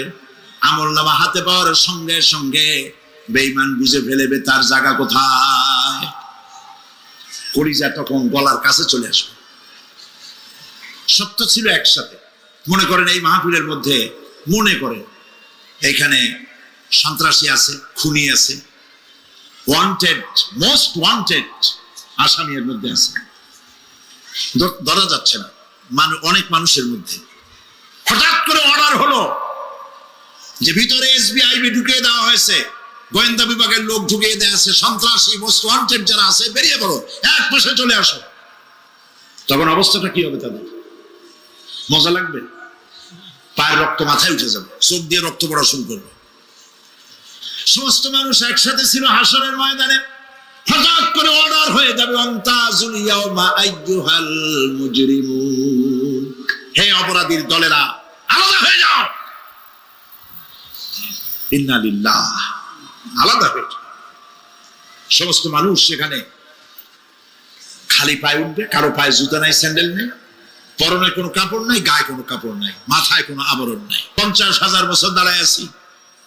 কয় বছর দাঁড়ায় থাকতে হবে? কোথায় আছে? এই কোরআন শরীফ। 50,000 সানা মিম্মা তাউদ্দুন। এই পৃথিবীতে গণনা করলে 12 মাসে 1 বছর, 12 বছরে 1 যুগ, এরকম করে করে 50,000 বছর পৃথিবীতে গুনলে যত বড় লম্বা হয়, বিচারের দিনটা এত বড় লম্বা হবে। সবাই বলবে আদম আলাইহিস সালাম আমাদের জন্য একটু আল্লাহকে সুপারিশ করুন যেন তিনি আমাদের বিচারটা তাড়াতাড়ি করে দেন। তিনি বলবেন আমার পক্ষে সম্ভব না, আল্লাহর সামনে দাঁড়িয়ে কথা বলার আমার কোনো সাহস নেই, আমি পারবো না। নূহ আলাইহিস সালামের কাছে যাও। নূহ আলাইহিস সালাম বলবেন আমি পারবো না। মুসা আলাইহিস সালামের কাছে যাও। তিনি বলবেন আমি পারবো না। ইব্রাহিম আলাইহিস সালামের কাছে যাও। একজন আরেকজনের কাছে পাঠাবে। সর্বশেষ ঈসা আলাইহিস সালামের কাছে লোকেরা আসবে, হাসরবাসী। ঈসা আলাইহিস সালাম বলবেন আমি তো পারবোই না, কারণ পৃথিবীর শত শত কোটি নাসারারা আমাকে আল্লাহর ছেলে বলেছে, অথচ আমি তাদের তা বলতে বলিনি। আমি নিজের ব্যাপারেই আজকে শঙ্কিত, আমারে তারা আল্লাহর ছেলে বলছে। আল্লাহ আজকে আমার সাথে কি ব্যবহার করবেন আমি তো জানি না, আমি নিজেই বিপদে আছি। তবে আমি তোমাদের ব্যাপারে একটা পরামর্শ দিতে পারবো। একজন ব্যক্তি আছে যার কাছে গেলে তিনি কথা বলতে পারবেন, তিনি বিশ্বনবী রাহমাতুল লিল আলামিন জনাব মুহাম্মদ রাসূলুল্লাহ সাল্লাল্লাহু আলাইহি ওয়াসাল্লাম। তার কাছে চলে যান, হাসরবাসীরা তার কাছে চলে যাবেন। নবীজি সকলের কথা শুনে সিজদায় পড়ে কাঁদতে থাকবেন। তিনি বলবেন হাসরবাসীদেরকে আশ্বস্ত করবেন, এই কাজ আমার কাজ, আমি বলবো আল্লাহ পাককে। তিনি সিজদায় পড়ে কাঁদবেন। রব্বুল আলামিন প্রশ্ন করবেন, হে আমার রাসূল, আপনার তো আজকে কান্দার দিন না, আপনি কাঁদেন কেন? আমি আপনাকে মাকামে মাহমুদ দিয়েছি, কাউসারের মালিক বানাই দিয়েছি। আপনি জান্নাতে প্রবেশ করার আগে কেউ বেহেশতে যাইতে পারবে না, এই সম্মান দিয়েছি, কাঁদেন কেন? নবীজি বলেন রব্বুল আলামিন যা তুমি আমার জন্য বরাদ্দ রেখেছো সব আমি পেয়েছি বা পাবো, আমি কান্দি আমার উম্মতের কি হবে? আল্লাহ রাব্বুল আলামিন তাকে পারমিশন দিবেন, আপনার নেককার জান্নাতি উম্মতগুলি আপনি বেছে নিন। নবী করিম সাল্লাল্লাহু আলাইহি ওয়াসাল্লাম পারমিশন পাবেন। আল্লাহর পারমিশন ব্যতি রেখে আল্লাহর দরবারে কথা উচ্চারণ করার ক্ষমতা কেন হবে না? সুবহানাল্লাহ। এই কথা ভাববার কোনো কারণ নাই। অমুক পীর সাহেবের অনেক মুরিদ আছে, সব মুরিদ টুরিদ নিয়ে নারায়ে তাকবীর জিন্দাবাদ, পীর সাহেব জিন্দাবাদ, এই সমস্ত বাদ বোধ কামে লাগবে না। ওয়া কুল্লুহুম ইয়াতিহি ইয়াউমাল কিয়ামাতি ফারদা। কিয়ামতের দিন প্রত্যেককে একজন একজন করে আসতে হবে আল্লাহর দরবারে। আল্লাহ বলেছেন একজন একজন একজন, মিছিল করার উপায় নেই। আল্লাহ রাব্বুল আলামিনের দরবারে হাজির হয়ে যাবে সেই কঠিন হাসরের ময়দানে বাঁচার জন্য। নবীজি দোয়া শিখায় দিয়েছেন, দোয়া করো আল্লাহুম্মা হাসিবনি হিসাবান ইয়াসীরা। পড়েন আমার সাথে, আল্লাহুম্মা হাসিবনি হিসাবান ইয়াসীরা, আল্লাহুম্মা হাসিবনি হিসাবান ইয়াসীরা। আল্লাহ তুমি আমার সহজ হিসাব নাও। নবী করিম সাল্লাল্লাহু আলাইহি ওয়াসাল্লাম নিজেই দোয়া করেছেন। চিন্তা করেন, আল্লাহ পাক নিজে, আল্লাহ তাআলা তিনি নিজে প্রশ্ন করবেন এবং পাপগুলি দেখাই দেবেন, এই সব পাপ করছো। মানুষ আল্লাহর বান্দা ভয় চোটে কলজা গলা দিয়ে বেরিয়ে যেতে থাকবে, বেরিয়ে যেতে চাইবে। তার বাষ্পরুদ্ধ হয়ে আসবে, বলতে থাকবে আল্লাহ আমি করে ফেলেছি, আমি মাপ চাই, তোমার কাছে ক্ষমা ভিক্ষা চাই। আল্লাহ রাব্বুল আলামিন বান্দার কাকুতি বিরতির দিকে লক্ষ্য করে বলবেন, বান্দারে আমি তোকে ক্ষমা করে দিলাম। এটাই হলো হিসাব ইয়াসির, সহজ হিসাব। এই সহজ হিসাব কার কিসমতে আছে কার কিসমতে নাই তা আমরা কেউ জানি না। এই দুনিয়াটাকে আল্লাহ পাক বানাইছিলেন পরীক্ষা নেওয়ার জন্য। কি জন্যে? পরীক্ষা নেওয়ার জন্য। পরীক্ষায় যার যে বয়স এখন আছে, এখানে আমার যা বয়স আপনার যা বয়স, এই বয়সে যা যা করছি এখন হিসাব করেন। ছোটবেলায় কই মাছের কাঁচা গলার মধ্যে ঢুকছিল, তখন ক্লাস 2 তে পড়ি, এরকমের একটা ঘটনা মনে আছে কিনা? মনে নাই? অন্যের বাড়ির আম পাড়তে গিয়া বাড়িওয়ালার সামনে পড়ছিলেন, 2টা থাপ্পড় দিছিল, এসব কথা মনে আছে না? আছে কিনা? এই ছোট্ট ছোট্ট কথাগুলি, কোন পুকুর পাড়ে আসার খাইছিলাম, কেডা মারছিল, সেই ছোট্টবেলা থেকে এই পর্যন্ত এই ছোট্ট কথাগুলি যদি মনে থাকে, তাহলে বড় বড় পাপ কি কি করছেন তা মনে নাই? তাহলে নিজের হিসাব নিজে করো। কিয়ামতে আল্লাহ পাক আমলনামা হাতে দিবেন, বলবেন পড়ো, ইকরা কিতাবাক, পড়ো তোমার আমলনামা। তুমি তোমার হিসাবের জন্য আজকে তুমি নিজেই যথেষ্ট। পড়ে দেখো কি করছো। ইন্না লিল্লাহি ওয়া ইন্না ইলাইহি রাজিউন। হযরত ওমর ফারুক রাদিয়াল্লাহু তাআলা আনহু,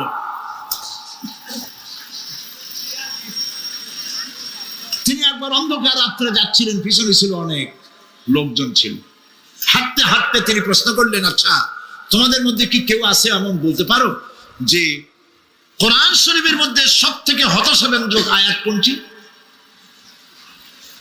একজন জবাবে বললেন, অন্ধকার, পিছনে অন্ধকারের মধ্যে পিছন থেকে একজন জবাব দিল, ফামান ইয়ামাল মিসকালা যাররাতিন খায়রান ইয়ারা ওয়া মান ইয়ামাল মিসকালা যাররাতিন শাররান ইয়ারা। এর অর্থ হলো, পৃথিবীতে কেউ যদি ছোট্ট একটি পাপ নেকির কাজ করে, সরিষা পরিমাণ নেকির কাজ যদি করে সেটা দেখতে পাবে, সরিষা পরিমাণ পাপের কাজ যদি করে সেটা দেখতে পাবে। ওমর রাদিয়াল্লাহু তাআলা কাঁদতেছিল, কিয়ামতে সব নেকি আর পাপ যা যা করছি সব দেখানো হবে। ইন্না লিল্লাহি ওয়া ইন্না ইলাইহি রাজিউন। আল্লাহ তুমি মাফ করে দাও আমাদেরকে, আমরা বলি আমিন।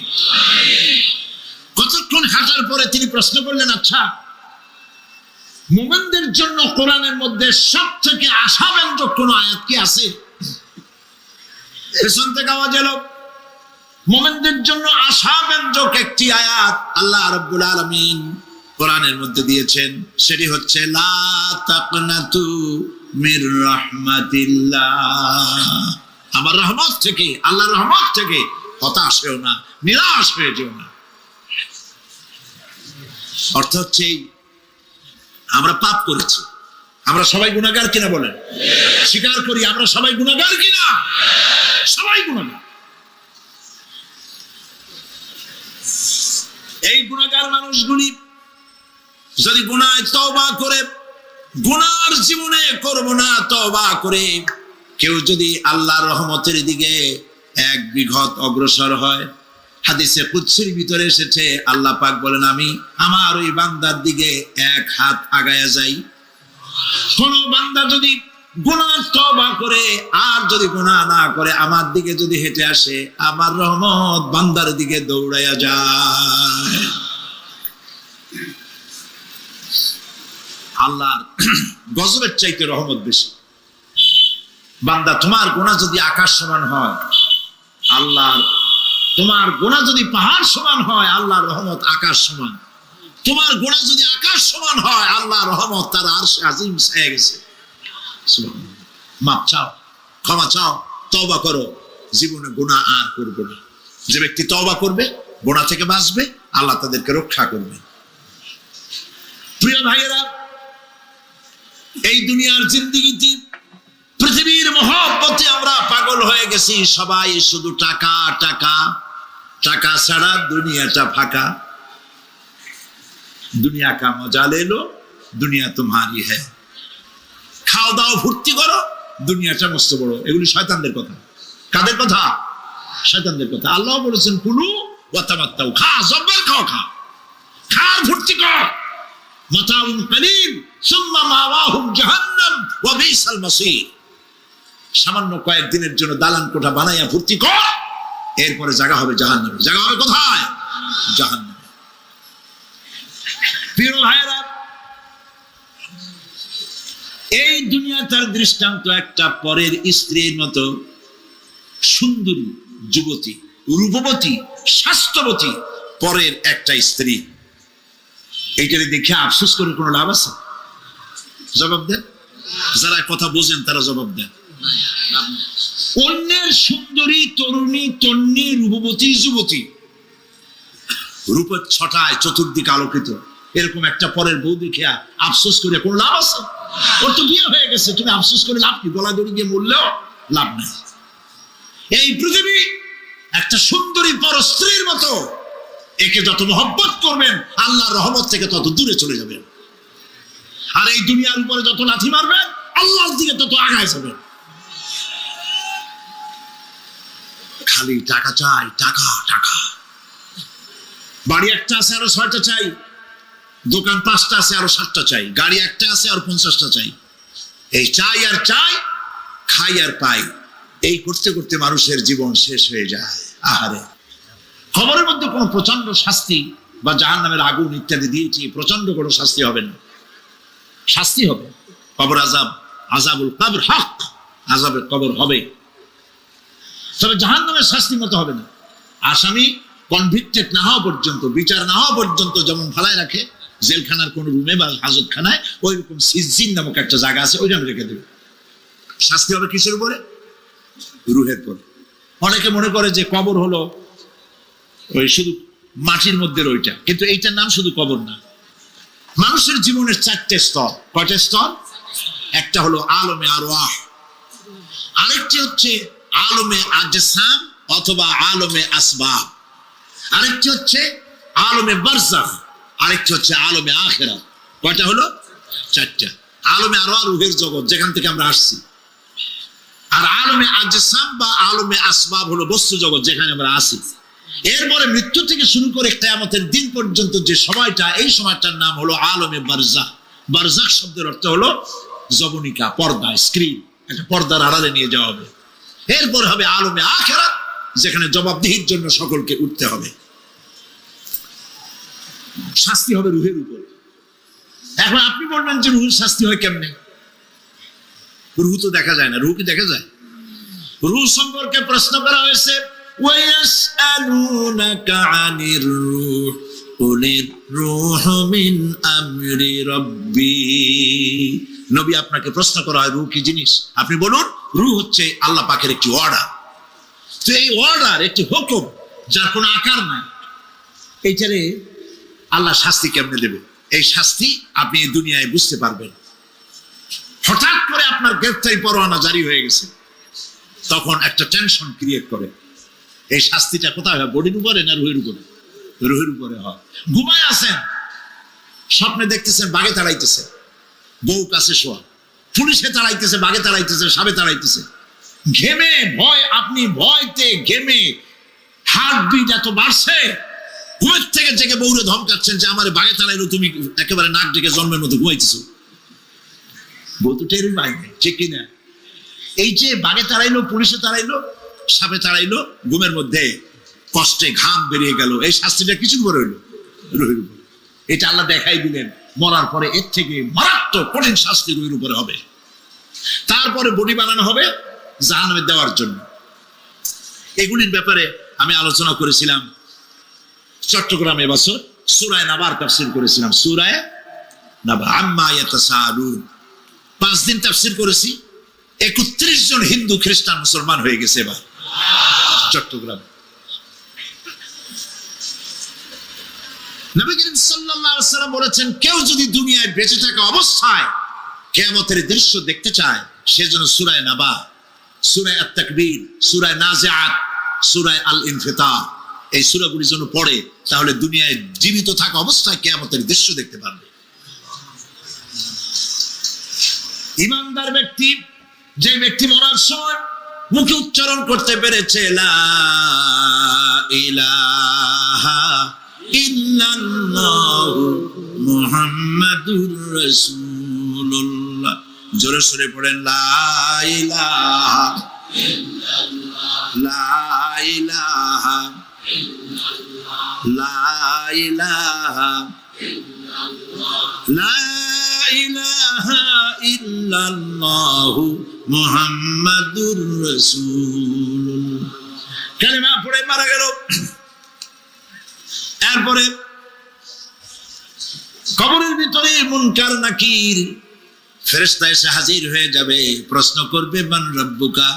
ইমানদার ব্যক্তি বলবে রব্বি আল্লাহ। বলেন রব্বি আল্লাহ। আমার রব কে? আল্লাহ না আল্লাহ। মোহব্বতের সাথে বলেন আল্লাহ।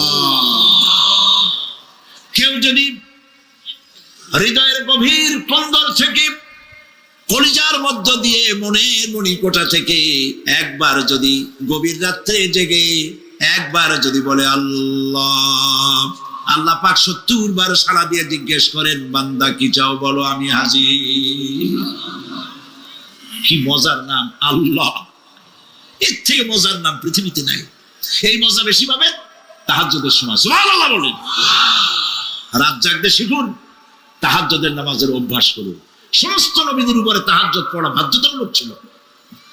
গভীর রাত্রে সব ঘুমানো, আপনি জাগুন, উযু করুন, একটা রুমের মধ্যে একা চলে যান, দরজা বন্ধ করে দিন, তারপরে 6 রাকাত 8 রাকাত নামাজ পড়ে কান ধরে আল্লাহর কাছে বলতে থাকেন আল্লাহ, আমি এই সমাজের একজন নগণ্য মানুষ, তুমি দয়া করে আমারে কত টাকা দিছো, পয়সা দিছো। আমার মতো বিদ্যা জানাওয়ালা লোকেরা রিক্সা চালায়, অফিসে চাকরি করে, খাইয়া বউরেও ভালো কাপড় দিতে পারে না। তুমি আমারে কই থেকে কই নিয়ে আসছো বাবু, তার আমি শুধু নাফরমানি করছি, গুনাহ করছি, মিথ্যা কথা বলছি। আল্লাহ তুমি আমারে মাফ করো। গভীর রাত্রে গুনগুন করে নিজের কানে ধরে অপরাধ স্বীকার করে কাঁদতে থাকেন আর ডাকতে থাকেন ইয়া আল্লাহু ইয়া রহমানু ইয়া রহিমু ইয়া হাইয়ু ইয়া কাইয়ুম। পড়েন ইয়া আল্লাহু ইয়া রহমানু ইয়া রহিমু ইয়া হাইয়ু ইয়া কাইয়ুম। ইয়া আল্লাহু ইয়া রহমানু ইয়া রহিমু ইয়া হাইয়ু ইয়া কাইয়ুম। চোখের পানি ফেলে। নবীজি বলেছেন আল্লাহর ভয়েতে গুনাহ করেছিল, সেই লজ্জা করে আল্লাহর ভয়েতে, জাহান্নামের ভয়েতে মানুষ যখন কান্দে, চোখের পানি নাকের অর্ধেক আসতে না আসতে আল্লাহ পাক তারে মাফ করে দেন। আল্লাহ পাক। মা, বাচ্চা যদি কান্দে মা সইতে পারে? বলেন। মায়ের চাইতে আল্লাহর মহব্বত কম না বেশি? মহব্বতকে আল্লাহ পাক 100 ভাগ করেছেন। 1 ভাগ সারা বিশ্বের মাঝে ছড়িয়ে দিয়েছেন, আর 99 ভাগ আল্লাহ তার নিজের মধ্যে রাখছেন। একটা ভাগ ছেড়ে দিলেন পৃথিবীতে। সেই ভাগের থেকে যেটুকু মুরগি পেল, মুরগি তার বাচ্চা ঠেকাবার জন্য চিলের সাথে লড়াই করে, শিয়ালের সাথে লড়াই করে, গরু হাতির সাথে লড়াই করে, মানুষ তার সন্তানকে বাঁচাবার জন্য জীবনটাও দিয়ে দেয়। একটা ভাগের যতটুকু পেলাম, সেই মহব্বত যদি আমার এত তীব্র হয় স্ত্রীর জন্য, সন্তানের জন্য, তাহলে 99টা ভাগ মহব্বত যে আল্লাহর কাছে বান্দার জন্য, তার দয়া কত বেশি। এই জন্য কবরের ভিতরে প্রশ্ন হবে, কে তোমার রব?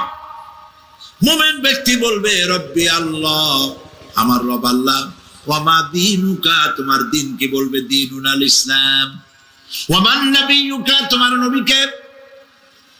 ওই লোক বলবে নবিয়ুনা মুহাম্মাদুর রাসূলুল্লাহ সাল্লাল্লাহু আলাইহি ওয়াসাল্লাম।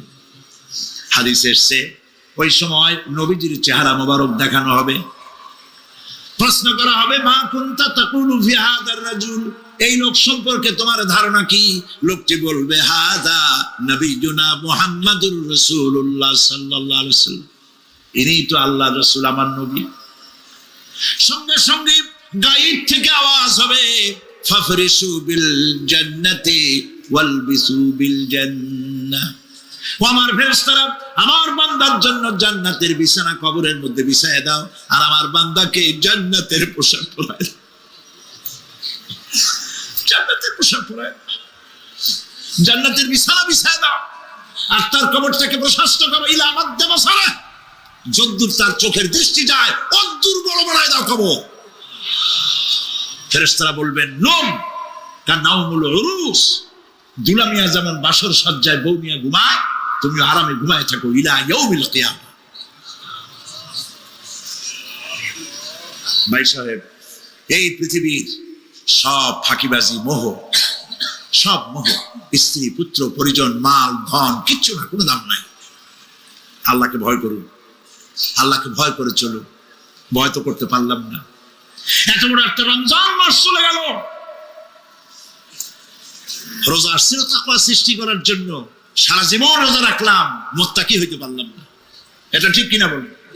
সারা জীবন রোজা রাখলাম, মুত্তাকি হইতে পারিনি। এখনো মিথ্যা কথা বলি, ওজনে কম দেই, খাদ্যে ভেজাল দেই, কথা ঠিক কিনা? মিথ্যা কথা বলতেছেন, মিথ্যা কথা বলা কবিরা গুনাহ, মিথ্যা কথা বলা সমস্ত গুনার মা। কোথায় কোথায় মিথ্যা বলা হচ্ছে? দোকানদারি করতেছেন, কষ্ট করে মাল কিনছেন, লাভের জন্যই তো কিনছেন, মিথ্যা কম কেন? ওজনে কম দিচ্ছেন, ভেজাল দিতেছেন, ভেজাল দিয়া কম দিয়া কয় টাকা উপার্জন করবেন? আর কতগুলি খাইতে পারবেন আপনি? চাউলের মধ্যে তুষ দিলেন, কুড়া দিলেন, পাথর দিলেন। আহারে মুসলমান, কি কপাল পোড়া! ওজন দিতে গিয়া একটু খিস দিয়ে ধরে যেদিকে পাথরটা, আর মালটা যেদিকে সেদিক টেটু নিচু করে দেয়। যে কেনে সে মনে করে মাশাআল্লাহ, লোকটা তো খুব ভালো, আবার তো বেশি দিছে। কিন্তু বাড়ি যেয়ে দেখবেন আপনারা 14 গ্রাম কম দিছে। ও 14 গ্রাম তো না, এখন তো গ্রাম বলে, আগে তো আমরা ছটক মটক বলছি, এখন গ্রাম বলে সুবিধার জন্য। এগুলি কি আমি বানায় বলতেছি না? কথা ঠিক। লাভটা কি? লাভ? জমিনের আইল ঠেলতেছেন, পরের জমিন দখল করতেছেন, বোনেরে ঠকাইছেন, ভাইরে ঠকাইছেন। করতে দেরি করে ধীরে ধীরে পড়তেছে, পিছন থেকে সিগন্যাল মারা শুরু করে।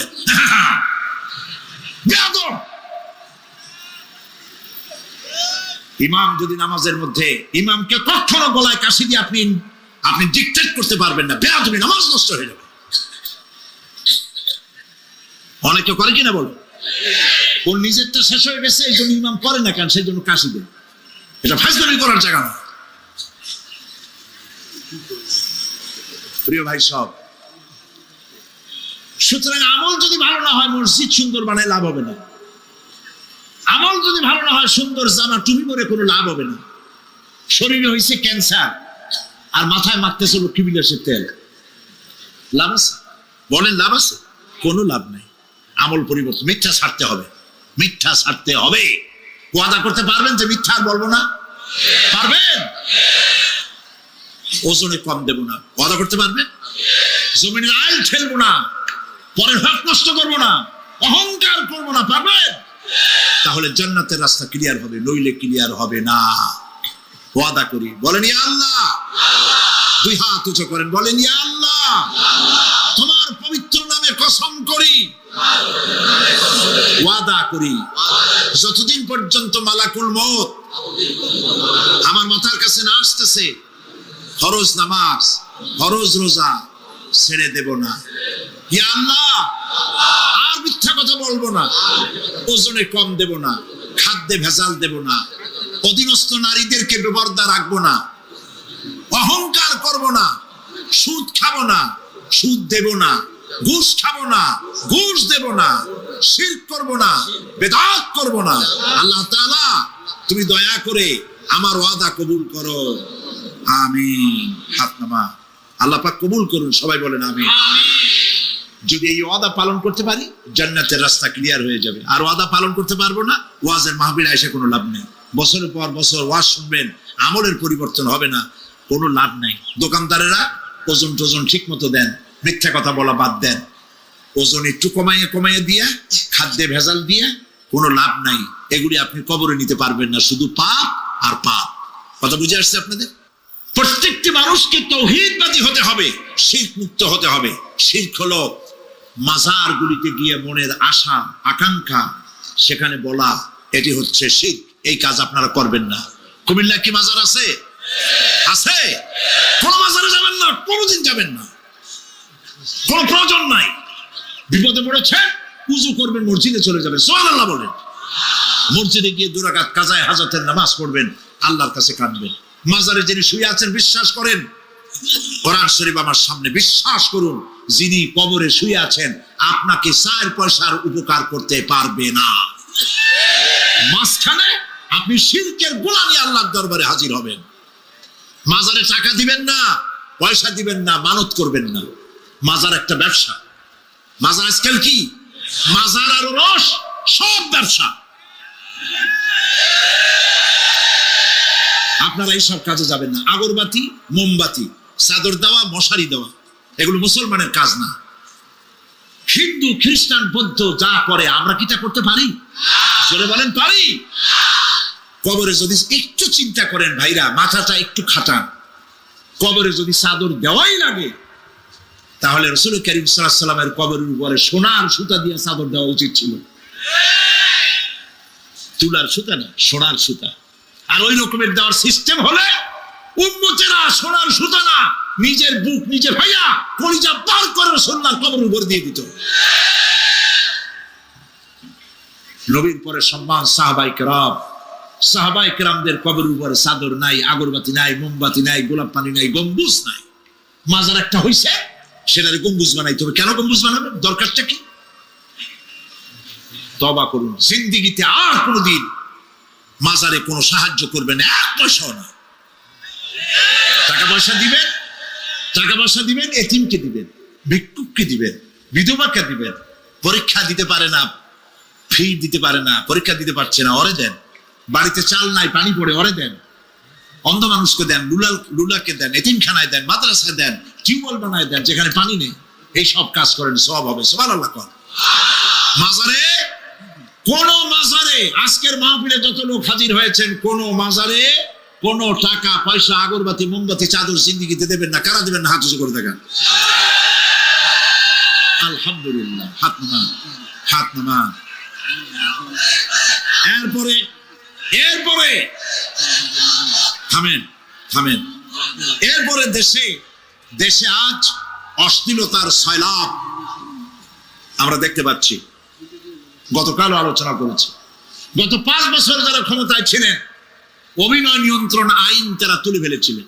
অভিনয় নিয়ন্ত্রণ একটা আইন ছিল, কতদিন অভিনয় করা যাবে, একটা মেয়ে তার কাপড় কতটা কমাইতে পারবে, নাচে গানে অভিনেতা অভিনেত্রী একসাথে কতটা জড়াজড়ি করতে পারবে, এর একটা নিয়ম কানুন আগের থেকে ছিল। সেই নিয়ম কানুন ওই 5 বছরে তারা আইন পাশ করে নিয়ন্ত্রণ আইনটা তুলে দিয়েছে। ফলে কাপড়েরও বালাই নাই, আর জড়াজড়ির এমন সব ছবি যা কোনো মানুষের দেখার কোনো উপায় নাই, যেগুলি দেখলে চোখ সাবান দিয়ে ধোয়া লাগে। নাউজুবিল্লাহ বলেন। বাংলাদেশ সুপ্রিম কোর্ট, বর্তমান সরকারের আমলে বাংলাদেশ সুপ্রিম কোর্ট সুমোটো আইন জারি করেছে, যে সমস্ত অশ্লীল ছবি করা যাবে না, অশ্লীল পোস্টার লাগানো যাবে না। আমি গতকাল এখানে বলেছি, কুমিল্লার ডিসি সাহেবকে আমি গত রাত্রে তার সঙ্গে আমি কথা বলেছি, তিনি একমত হয়েছেন। কুমিল্লার কোন দেওয়ালে সিনেমার অশ্লীল পোস্টার থাকতে পারবে না। সিনেমা ব্যবসায়ীদের বলে দিবেন, আপনারাও বলে দিবেন তাদেরকে, সিনেমার ব্যবসা করো, অশ্লীল ছবি দেখাইতে পারবে না। বাইরে লেখা থাকবে একটার, ভিতরে কাটপিস দেখাবা ইংলিশ ছবি। এই হারাম ব্যবসা, সিনেমার ব্যবসা যারা করে, ওদের মতো কপাল পোড়া আকাশের নিচে জমিনের উপরে আর নাই। কারণ কি জানেন? কারণ কি? আর বাবা থামো। কারণ কি সেটা শোনেন। কারণ হচ্ছে, মসজিদ যে বানাইলো, ওই মসজিদে যতদিন নামাজ হবে, জিকির হবে, তেলাওয়াত হবে, কিয়ামত পর্যন্ত যে পয়সা দিছিল সে সওয়াব পাবে। আর সিনেমা যে বানাইলো, সিনেমা দেখিয়া এরকম বই কি কুমিল্লা আসছে? এমন একটা লোকেরা বলাবলি করতেছে, সুবহানাল্লাহ, এমন একটা ছবি আসছে, যারাই দেখলো সব উমরা করতে রওনা হয়ে গেছে। এমন ছবি আসছে যা দেখিয়া সমস্ত মানুষ তাহাজ্জুদ পড়া শুরু করছে। এরকম হয়েছে। যত ছবি আসলো, ছবি দেখলো, পরের মেয়ে কেমনে হাইজ্যাক করবে, কেমনে ব্রিফকেসের মধ্যে বন্দুক রাইফেল গুলি ভাঙ্গে চুরে থুইয়া 10 তলার গ্লাস ভাঙ্গা লাভ দিয়ে পড়ে, খালের মধ্যে পড়ে, নদীর মধ্যে দিয়ে ফুড়ে উঠে, পাহাড়ের উপর দিয়ে পরের মেয়ে নিয়ে দৌড় দিল। সেই সব সন্ত্রাসী, ডাকাত, জেনাকার, বদমাশ তৈরি করা হয়। ঠিক বলো? এই সিনেমা যারা বানাইছো, কান খুলে শোনো। এই সিনেমা যারা দেখতে আসলো, জোহরের নামাজ গেল, মাগরিবের নামাজ গেল, আসর গেল, এশার নামাজও গেল, ঠিক কিনা? এতগুলো নামাজ গেল, আর তারপরে চরিত্র নষ্ট করলো। চরিত্র নষ্ট করে ফিরসিমিন খাইলো, এরপরে চুরি করলো, ডাকাতি করলো, সন্ত্রাস করলো, জেনা করলো। বেটা তুই মর, যে সিনেমা বানাইছো মর, মরে দেখবি কিয়ামত পর্যন্ত এই সিনেমা দেখে যত লোকের চরিত্র নষ্ট হয়েছে সমস্ত পাপ মাথায় নিয়ে কিয়ামতে আল্লাহর দরবারে দাঁড়াতে হবে। সুতরাং সিনেমার ব্যবসায়ীরা কানে ধরে সিনেমার ঝাঁঝরা মেরে দূর করে দাও। যদি মুসলমান হও, মুসলমানের যদি জন্ম দিয়ে থাকে, সিনেমার ব্যবসা বাদ দিয়ে দাও। আল্লাহ রহম করুক, বলেন আমি। কপাল পোড়া না হইলে সিনেমার ব্যবসা, এত ব্যবসা থুইয়া তুমি মানুষের চরিত্র ধ্বংস করার জন্য ব্যবসা করতেছো। এরপরে আকাশ সংস্কৃতি, কে যাবে? আকাশ সংস্কৃতি ডিশ এন্টিনার মাধ্যমে, সাইবার ক্যাফে এগুলি বানায়া রাস্তার মোড়ে মোড়ে দোকান করে, কম্পিউটারের ভেতরে, ক্যাসেটের ভিতরে, ইন্টারনেট ইত্যাদির মধ্য দিয়ে অশ্লীল ছবি প্রদর্শিত হচ্ছে রাস্তার মোড়ে মোড়ে। উঠতি বয়সের যুবক যুবতী মেয়েগুলি নষ্ট হয়ে যাচ্ছে। নাউজুবিল্লাহ বলে। এগুলি জনগণকে ঐক্যবদ্ধ হতে হবে, এগুলির বিরুদ্ধে মোকাবেলা করতে হবে। সরকারকে এগিয়ে আসতে হবে অশ্লীলতা বন্ধ করার জন্য। কারণ আল্লাহ পাক বলেছেন, প্রকাশ্য এবং গোপনীয় সব রকমের অশ্লীলতা আল্লাহ পাক হারাম করে দিয়েছেন। অশ্লীল কোনো কাজ করা যাবে না। প্রিয় ভাই সব, আমরা যদি আমাদের আমলকে গঠন করতে পারি, কিয়ামতের দিন নাজাত পাবো। আমল যদি গঠন করতে না পারি, তাহলে কিয়ামতের দিন বাঁচার কোনো উপায় নাই। প্রিয় ভাইরা, এখন মোনাজাত হবে, মোনাজাতের পর আজান হবে। রব্বানা যালামনা আনফুসানা ওয়া ইন লাম তাগফির লানা ওয়া তারহামনা লানাকুনান্না মিনাল খাসিরিন। সবাই পড়েন আমার সাথে, রব্বানা যালামনা আনফুসানা ওয়া ইন লাম তাগফির লানা ওয়া তারহামনা লানাকুনান্না মিনাল খাসিরিন। হায় আল্লাহ তাআলা, তোমার আরশে আজিম থেকে তাকায় দেখো, কুমিল্লার ঈদগাহ ময়দানে, বিশাল ময়দান, রাস্তাঘাট, মানুষ উপচে পড়েছে, লাখো জনতা। আমরা গুনার বোঝা নিয়ে তোমার দরবারে হাত তুলেছি। রব্বুল আলামিন, আমাদের গুনার দিকে তাকায়ও না, আমাদের চোখের দিকে আর মুখের কাকুতি মিনতির দিকে তাকায়া আমাদের জিন্দেগির গুনাহ মাফ করে দাও।